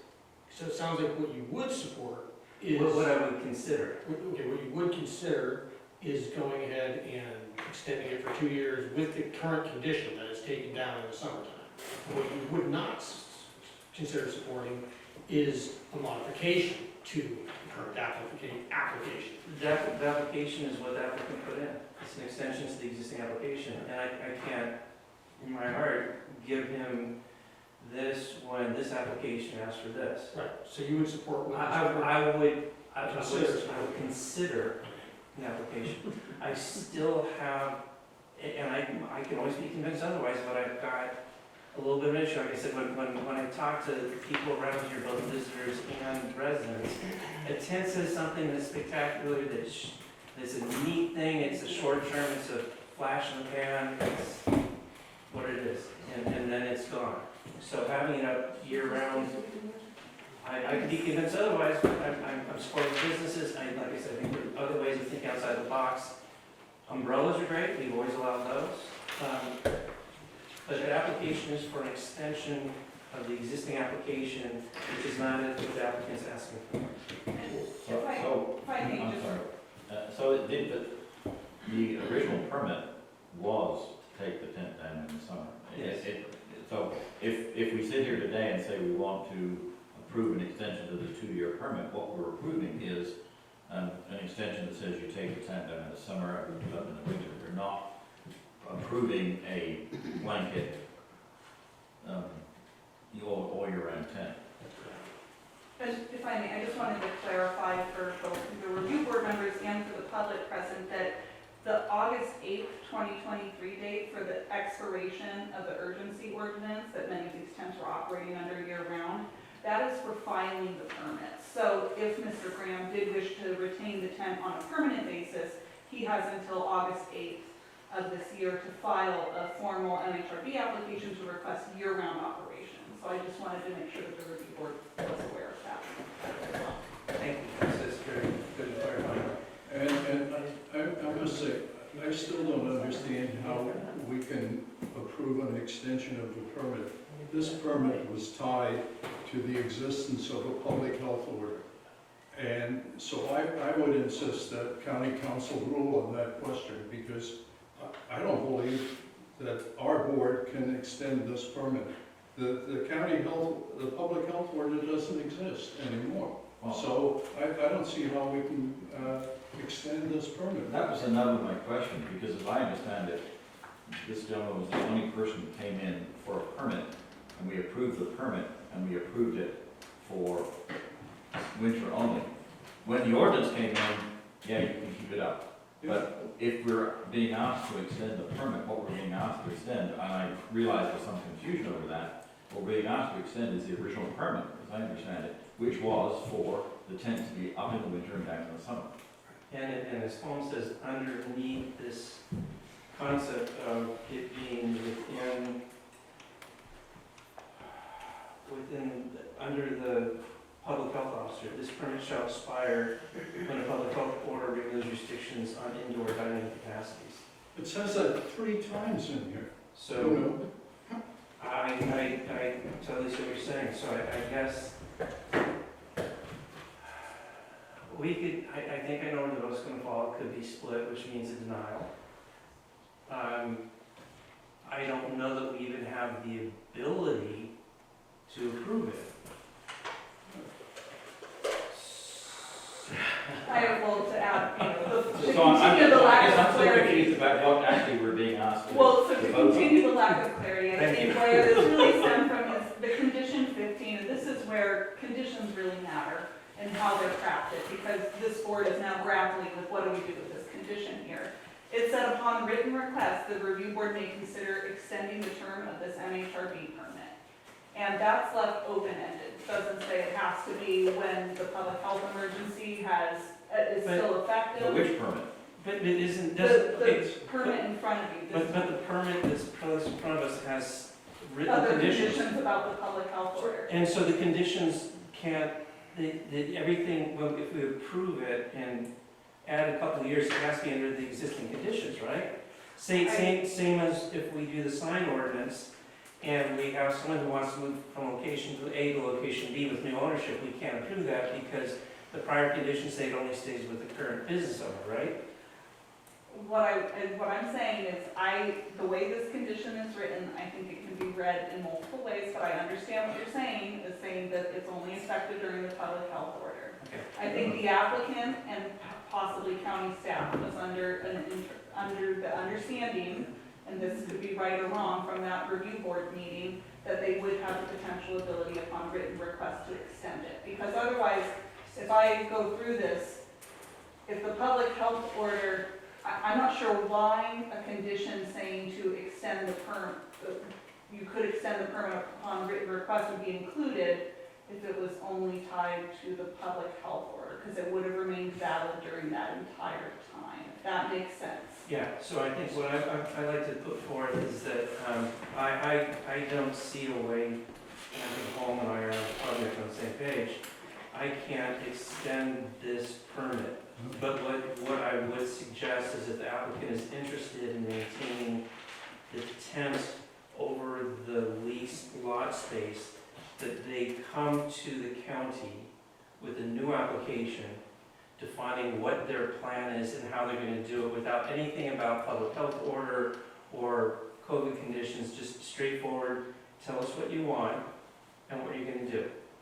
And divorce it from this document that was put together in place during a global pandemic, which we are not. Yes, we will always be affected by that global pandemic going forward, but we're not immersed in it like we were back then. So the world has changed. Again, If I may, I just want to comment too, so the review board is aware. If Mr. Graham decides to file another application prior to August 8th to request the long-term retention of this, he is able to keep that modification up pending the decision on with the that application. modification being the tent. Yes, sorry, we That's call right. them temporary business modifications. So that applicant, as long as the applicant files for a new permit, And diligently pursues that, then they can keep the tent pending the decision of that application. So just so you know, when August 8th hits, not all these tents are going to come down if folks are properly filed to retain them. I'm sorry to keep hammering this, but can you refresh me the timeline? We approved the permit in October, right? for 2020. Of 2020. When did the public emergency part of it come into effect? The urgency ordinance was adopted by the board about 2 weeks later, so on About 2 weeks October later. 20th. So the original permit we approved was for taking it down in the summer and putting it up in the winter. Right? That is the original permit we Correct. approved. And so it seems to me, if we're asking for an extension of that permit, we're asking, the question is, can that permit be extended? That permit was for summer and winter change. I understand the public health thing and everything else came later. So, and I understand there's confusion about that. I'm trying to get through that confusion. Sure, I think Mr. Graham was originally offered, well, he came to you and requested I know, a permit for a tent. and we granted that then- permission, and then having granted that permission for winter, summer, we ended up with the. Because the board approved an ordinance that superseded all of NHRB authority and excluded, did not subject these tents to any lot coverage standards, other zoning standards, and they were even exempted from building permits and any discretionary review. I understand that too, but if we're asking for an extension to the existing permit, what we're asking for is an extension that says 2 years, you can take it up and put it down in the winter. Correct. Or put it up in the winter, take it down. Unfortunately, it's with the conditions that are. Well, those conditions weren't there until 2 weeks after we approved the permit, that's my point. No, the conditions were here for the approval of the permit. I just asked the question what the timeline was, that's why I asked the question. But, okay, so the conditions, The project was approved with those conditions 2 weeks prior to the board adopting the urgency ordinance. Okay. So an extension of this application would include the existing conditions on the original permit as. Okay, so that was my question. I was Which trying is to figure out where- what the timeline was. Now you clarified that. Which is why I'm saying I would support hearing an application from the applicant that is fresh without the conditions from the original permit because they're no longer binding and valid. Can we just strike those conditions so we can move forward? 'Cause I feel like this is like the sign. We're caught up in this minutia of what was said before and what we're gonna do based on that. And what I'm wondering is, are we gonna allow the tent to stay up in the winter and be taken down in the summer? Are we gonna allow it to stay up all year long? That's really the question, not whether 2 years ago. No, there's a third question, which is should we allow it at all? Okay, third question, when should we allow it at all? All those questions can be addressed tonight. We don't have to punt this thing because 2 years ago, the board said this permit is conditional upon a health emergency. We can just strike the health emergency clause. I don't think we can legally do that. The same way we can't legally say that this is retroactive, the sign application is retroactive to everything before. Well, the sign, I think there's a difference because the sign thing was written into the code that we can't alter, and this is just. No, it's a condition. It was on a condition that said that if you have a business and I buy it from you, and I wanna have a sign there, that I have to go back in front of us to get permission for the sign. That's not it's not code. The code is that you have to abide by the conditions, and the conditions are by application. So correct me if I'm wrong, if we were desiring, can we renew this application and modify the conditions? As I told you, if you want a definitive answer to that, I County am not council. an attorney, I would want to consult Okay. the county council. So I guess what we have on the table is we can continue this to a date certain so that staff can concur with county council to find out if we can strike certain conditions in the original agreement. We can deny the application. I guess those are two options. Or we could approve it, but that leaves us in crazy muddling area where I don't know where we are. And I don't, without an odd number of, without 5 board members, if we have an even 2-2, then that's a denial, correct? It's not an Correct. approval. Correct. You need a majority of the board for any Yeah. decision. Yeah. So I guess, as I have in the past, Mr. Graham, would you entertain a continuance to a date certain so staff can talk to county council to see if they can strike certain conditions in the original application for an extension of the original application? Or would you prefer to start fresh with your original intentions, which it seems like you want to have a year-round as opposed to a seasonal tent? I think it's appropriate that staff talk to county council. So you prefer a continuance? Yes. And with that in mind, coming up against the August 8 date, so I request that that particular date be told pending the continuance of this hearing. So I'm not caught in a double bind, if you follow my logic. Yeah, absolutely. I hear you, I think, Sounds fair. sorry for breaking the norm, Please. if I may, Yes, I please. think, Mr. Graham, I'll reach out to you and we'll work on a little agreement between the county and yourself regarding that, just because I know the next review board meeting, I think, is August 7th. And so it's a little bit of a So tight if we turnaround. could toll that Yeah. date for an indefinite period of time pending your discussion with county council, that seems like the better approach. And frankly, I'm sad that we don't have the 5th member here, because as you pointed out earlier in your presentation, that puts this board in a real odd situation, as it does everybody else who's got applications pending, where a tie vote equals no. That's patently unfair. It really is unfair. And So- let me ask you, a continuation of this means that it's an up and down. It's a wintertime tent and a summertime no tent. I don't know that, it's gonna be pending, Yeah, if I may, I understood that the request was for me to discuss with council whether or not the conditions could be modified on this permit in Or in- considering the extension. Yes. So that would include the potential to modify the condition for it to go up Okay. and down. Okay. this board has raised so many issues that I can't keep track of them all as I'm standing here at this moment. Let We're alone, keeping track of them. look, you keep track, let alone, That's our responsibility. well, that's mine too, let alone sort through and try to come up with answers. I just want to leave you with one thought.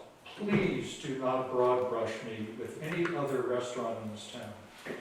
I came before you to get a permit during a national, international health crisis. I did the best I could under the circumstances. It was not a perfect world then.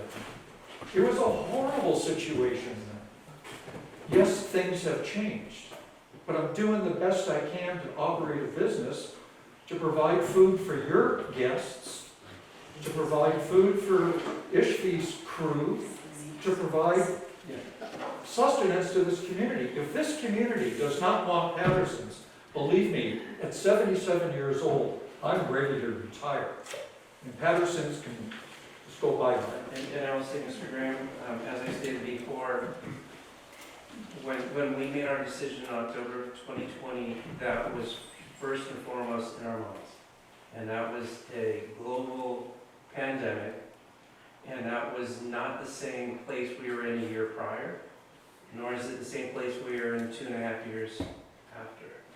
And we will take that into consideration, so thank you for your time. We do have more items. I just have one thing, I would reemphasize again for public, I do not believe in precedent in this case, because every building is different, every situation is different, so just because we allow one thing on one set of tents, don't anyone assume that I personally am gonna vote that way all the time. It's case by case basis. Case by case basis. So, do I need a motion Yes, please. to continue to a date certain?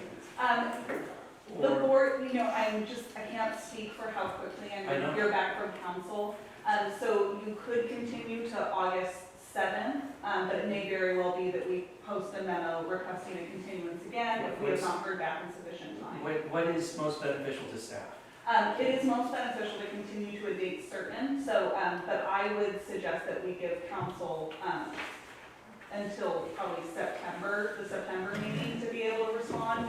Just because our turnaround for packet publication is really like next week. I got it, so that means that Mr. Graham would be able to keep his tent up because he has his application in, he's been moving forward.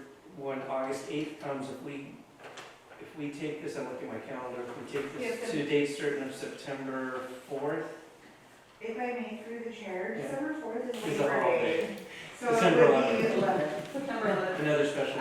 And I will be working with Mr. Graham in the interim to discuss this and provide a letter agreement essentially acknowledging that he's in application now. Okay, And so then pending the results, if he wishes to file, depending the results of what council says, if he wishes to file an application to retain the tent on a permanent basis, he may do so pending the results of that information. and anyone else who has a tent up that has been put up during the pandemic and the health order has until August 8th, well, to be, so basically, they put an application in yesterday to be able to ask permission Oh, from this no, board. they just need to file the application by August 8th, Okay, to be clear. so as long as, is there anyone who has a tent up,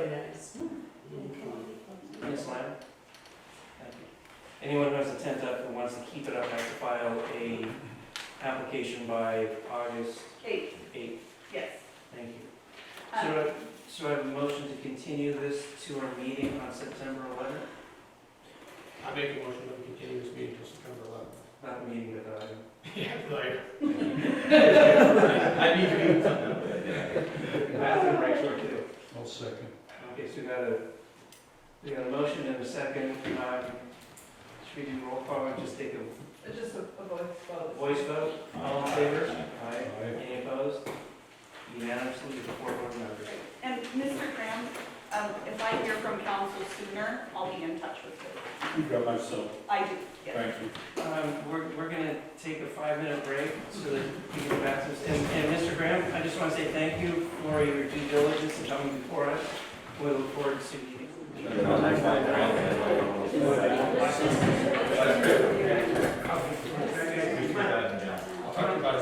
Okay. What do you guys do with Right. windows at, just up these? There was some. All right, we're calling this back to order. Everyone, side conversations, please, either outside or, we're doing this. It's late, and we still got 2 more items. So we have 9A, public hearing, case number MHRB 2022-0012 Bayless, continued from April 3rd. This application changed exterior body. I'm not going to go through all this because our planner is just going to do it, so go for it. All right, thank you. Mark Kleiser, planner on this project. As noted, this is continued from April. The project was revised by the applicant, and also at the April meeting, the review board requested some modifications to where the propane tank was going to be and visibility of utilities. So I apologize for not creating a memo for this, highlighting the changes to the application, but as I do my presentation, I will note those. The revised application included changes to the north elevation. Those include the garage on Calpella Street. That's going to have multi-light door and side windows added to it. And then facing, this is not new, facing Calpella Street, the porch is going to have a multi-light door and multi-light windows. Going to Carlson Street, this is west elevation. We're going to have the multi-light windows on the porch. The ramped earth wall is going to begin there at the staircase. It is going to continue south along Carlson Street. At the end of the porch, there's going to be a fence erected that's going to be directly behind the ramped earth wall. This is an addition, and this is to conceal the utilities on the house. The ramped earth wall will continue in a zigzag pattern to the propane tank, which will now also be hidden by a ramped earth wall, and it will be moved slightly so that it's not as close to the parking lot. On the south elevation, you will see the fence that's hiding the utilities from there. That'll be directly behind the parking lot. Parking spot. I'm sorry. And then there are no changes to the proposal of the yard that is in the south side of the property. That's going to have gravel, which there's an example of gravel in that box right there. That will be a fire pit. Gravel will be throughout the area. And the wall itself has not changed. This will be the wall here, which over time will create this sort of moss finish on the wall. And that concludes my presentation. If there's any questions. I think we're good for now. Yeah? Okay, thank you. Don't leave yet. I mean, don't leave the building. Oh, all right. All right, applicant presented Jeremy Bradway and Donna Bayless. Do you want to add anything to what was said? No, I think it's all there. I think we had plenty of discussion last time about it. I think the primary thing is the added door and side windows on the north facade. Can I get you to come to the podium because the camera can then capture you? I'm going to have it for the record again, Nate. Yeah, my name's Gary Ratline. So I think we went over this pretty well the last time. What's been added is that north elevation, in essence, and we did add a grand brick wall that's hiding the propane tank now, as well as the fence. Those are the things too. The fence is behind the wall, not on top of it. Kept it at minimal height just to make sure it took care of the visual display of the utilities. And the grand roof wall will be high enough to hide the tank, although it won't have a top on it. It'll be able to see it over the top of it, but you won't see it from the side. I want to keep it the same height as the wall itself so it doesn't stick out. That's about it. And one thing I heard from you this afternoon was that the fence that blew over, you're going to reuse the pickets for the new Yeah, fence. the same pickets, but they're already weathered, so it'll have the same look as the old building is there. Well, it's the solid wood, and then we have some white paper ones that I don't know if we're going to use. Okay. Thank you. That's about it, yeah. Questions questions from board of staff or applicant? Okay. Might want to maybe cover it last time and we do it today, so. Okay. Do we have any comments from the public on this application? I guess there are not. All right. Any further discussion with the board members? And if there isn't, then do I hear a motion? I'll make a motion to approve permit 2022-0012, subject to the findings and conditions of the staff report. Second. Got a first and a second. By voice vote, all in favor? Aye. Are there any opposed? Hearing none, 0. Congratulations. Thank you very A much. lot quicker than the last one, huh? Thanks for I had a speech, but I'm going to say it. That's okay, thank you. And I just, again, thank you for filling the blanks. I think we were all in favor of the project before, but it was just not enough detail, so. Okay, I was going to go Back to rocks. Oh, Take care of these. I've got my rocks, okay. Thank you all. Thank you, I'll be in touch. Okay.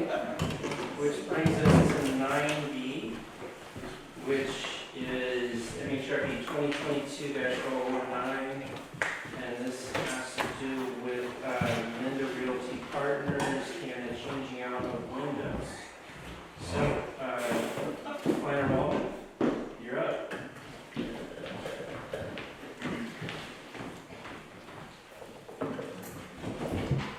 Thank you, board. Planner Waldman again.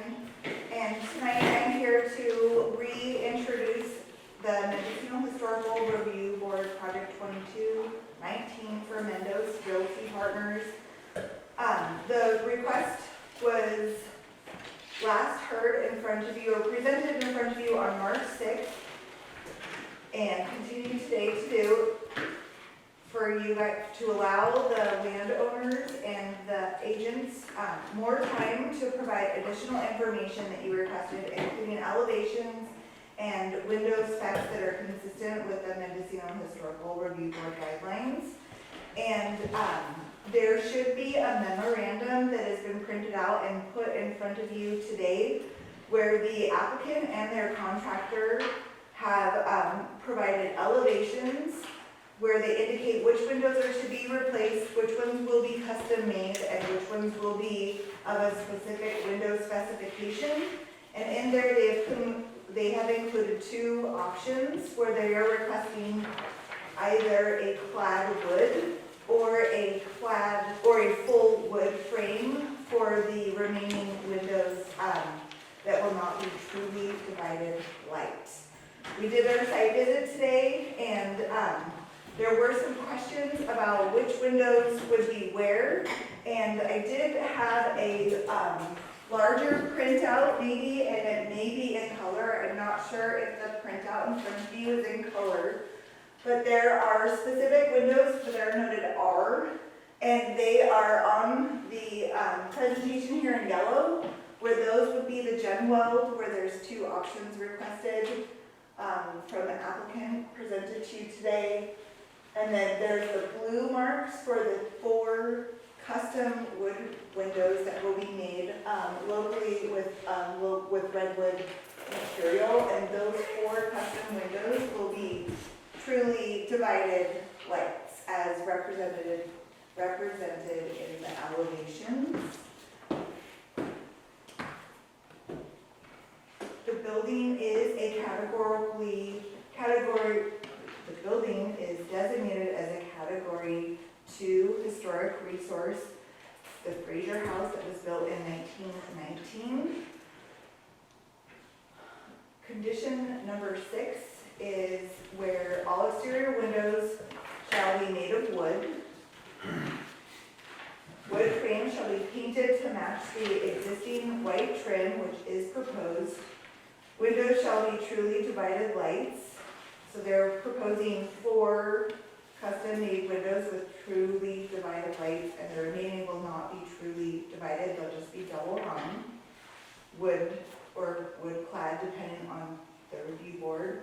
Exterior building materials shall not include the basic materials that are listed that are not recommended in our review board guidelines, which is that sentence. So the materials used should be consistent with the review board guidelines. And staff recommends that the review board consider granting approval for the request to replace the vinyl windows at the existing building with wood framed, truly divided windows painted to match existing white trim to resolve the Mendocino town violation as presented to you within the staff report. We do not recommend any revisions to the conditions that are in the staff report, just the option 1 or 2 with the elevations that were presented to you in the memorandum on May 31st. And that concludes my presentation. And if you have any questions, I am available. The applicants and their contractor are here also. Thank you. Yeah, please do not leave the building. Not allowed. All right, applicants here, please state. Hello, I'm Noah Shepherd, I'm the contractor for the applicants. So the proposal is to build real windows, wood windows, custom ones on the more visible side of the building. When you enter and you can see on the north elevation and also on the east elevation, that's where you actually can see the building when you're driving up Main Street. And those windows will be custom made out of redwood. They will exist, match the existing. I brought a demonstration of some of the wood windows that are built. That's a 6 light, but those would be it would be 8 light. So that, the operable portion of the window would be the bottom, and it would be a true divided light. The other windows. Can I interrupt you for just a second? Would you be able to bring that a little closer? Yeah, this is just so. This is a would be a 12 light single hung. So this is the 6 panes. The other ones that are proposed will match. This is just a demonstration of the window that was built by B&D window. That is, so you can see it. They're a little bit paint's a little dirty from the glazing, but this is a new window that was built to match an existing window in town. So just to see that, kind of basic. Quality of it. Single, it'll be single pane. We don't intend on doing true, just thermal paint on those front windows. Then around the back side, there's 20 some windows in total. These are not visible on the south and west elevation. So it's proposed to do this wood gel window, single hung. It is actually just two panes in that single hung. So there's no grids in there, which makes it look, not authentic. I think it's a pretty straightforward proposal. These windows, this is a violation or after the fact, but I believe it's well after the fact. I believe these windows were put in sometime in the early 80s. So, they've been there a long time. I think that the applicant's willingness to go ahead and replace these with, the gentleman windows that are, more affordable than custom making it is, totally reasonable. And hope you approve this request. Thank you. Would the owner like to make any presentation? If you have some questions for me. Okay. I have one question. Do you guys want to use the wooden windows or do you want to use the wood clad windows? I think that basically that it is a real wood window that it is. It's not a wood clad. One of the options for the gel window is to have a outside, I guess I would leave it to discussion. You can have it where it's wood clad, which would be clad on the inside, I believe. That would be so it would be basically, I'm saying a real wood window. These are real wood windows. So it's basically made out of a rock resistant material and painted. So it would be a solid wood. So it's not clad. It's not clad. Clad is not. It was. They have an option, gentlemen, which was in the specs, but we were proposing a real wood window.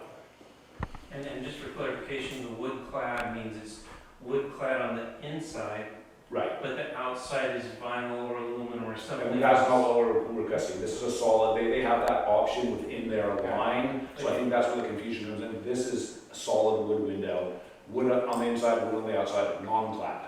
And the applicant is willing to install those as option 1. Yeah, if the board is willing to entertain a clad window where it's wood on the inside. I don't think the inside is really the concern. So if we're going to a clad window, then why want to not just allow the windows that are there to remain, to tell you the truth, you know, I mean. I think you all know the history of this. Can you step to the podium and state your name? Ray Burke, and one of the new partners, the partnership that we formed, we purchased this building in December of 9th of this last 2022. So we inherited this situation, which I think I explained to you in your last site visit, and we're just doing what we can to bring things up to where they should have been. We all wish the partners, including my other partner sitting over here, who I think a couple of those windows were there before he was born. So it's certainly something that we've inherited. We're trying to make the building not only visually appealing by taking the extra step of doing the truly divided on the front side where we match, because it is a historic building. We want to make it look and shine, and it's one of the first things you see when you come into town, so why wouldn't it want to look good? Yeah, so we're perfectly fine with just going with the wood windows. I'm not sure how the clad got into the conversation myself, but that's a little out of my expertise. My understanding is we were just going to do the job with wood windows with the remaining. Yeah. Okay, thank you. Okay. Do you have a question on that? Okay. Anyone from the public wishing to make a comment on this? Do we have any written correspondence on this item? No. Okay. Bring it back to the board. Questions, thoughts, concerns? The only concern I have is that condition 6 needs to be modified. It now says windows shall be truly divided lights, and there are only 4 of them that are truly divided lights, so. That's okay, because the other ones don't have any mullions at all, so they won't have any trims. So it's truly divided, but it's not divided, which means It it's. doesn't apply, Divided into it doesn't one. apply to the other windows because there's no grid pattern on the other windows. So that only applies to 4 windows. Okay, I'm lost, but. I make a motion that we go ahead. Actually, I'll throw in a quick comment, and that's, I appreciate what you guys are doing for the north and east elevation on the corner. Those are the 2 corners, right? Yeah. So why didn't we continue, we've only got 2 other, you've got a double hung to the left, I'm looking at east elevation, double hung to the left of the one you're doing on the right, and you got another one. I believe it's because of the size of the windows. So those windows, the windows, the first 2 windows on the east side match the windows on, so right here. So you have the front elevation, these windows right here already match these, but these windows right here are smaller windows, so they didn't match. But why couldn't And they're also way less visible, truly, when you come around, you can't see those the same way. Yeah, I mean, they could be, I mean, Part of the reason that we wanted to wrap around the building Mhm. to the east side was to keep the consistency. Yeah, no, I get the front, and I get wrapping. One of the other reasons that we didn't want to carry that all the way through was Yeah. the cost of these windows. We would have loved for this to come up any time in the last 40 years before we close up the building. Absolutely would have loved that. My only concern is that we're doing it here but not there, and I know that there's less visual ability to see these guys, but they're. So then what we could do is we could put these yellow ones here like we see all over town. No, that's the wrong way. I'm going this way, you're going that way. Well, I'm just. right in the middle. The fact is, though, that a lot of those windows have been approved in town, right? These The wood windows. these gel windows, yeah, I believe they're kind of an accepted entity, I don't know. I'm trying to figure out why all this time to do this. But that's neither here nor Well, one advantage of the double windows is they will be permanently insulated where the other windows won't. So they'll be. I'm just thinking about consistency of look along On the the elevation. That was my only concern, but And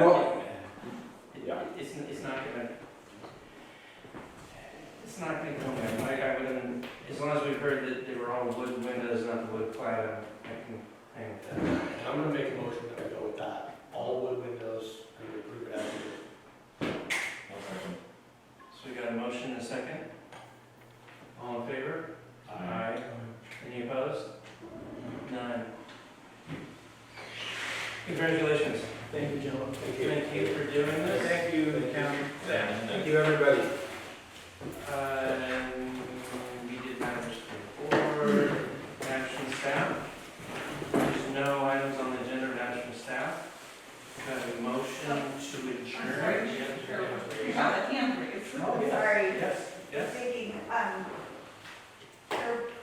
Rob, for the record, there is a 10-day appeal period, so the permits do not actually become effective for 10 days. So you'll be receiving notice from our office that, We can order the windows? So don't order them for another 10 days. And when you hear from the office, then you can order them. If there is no appeal, and that goes for all the applications.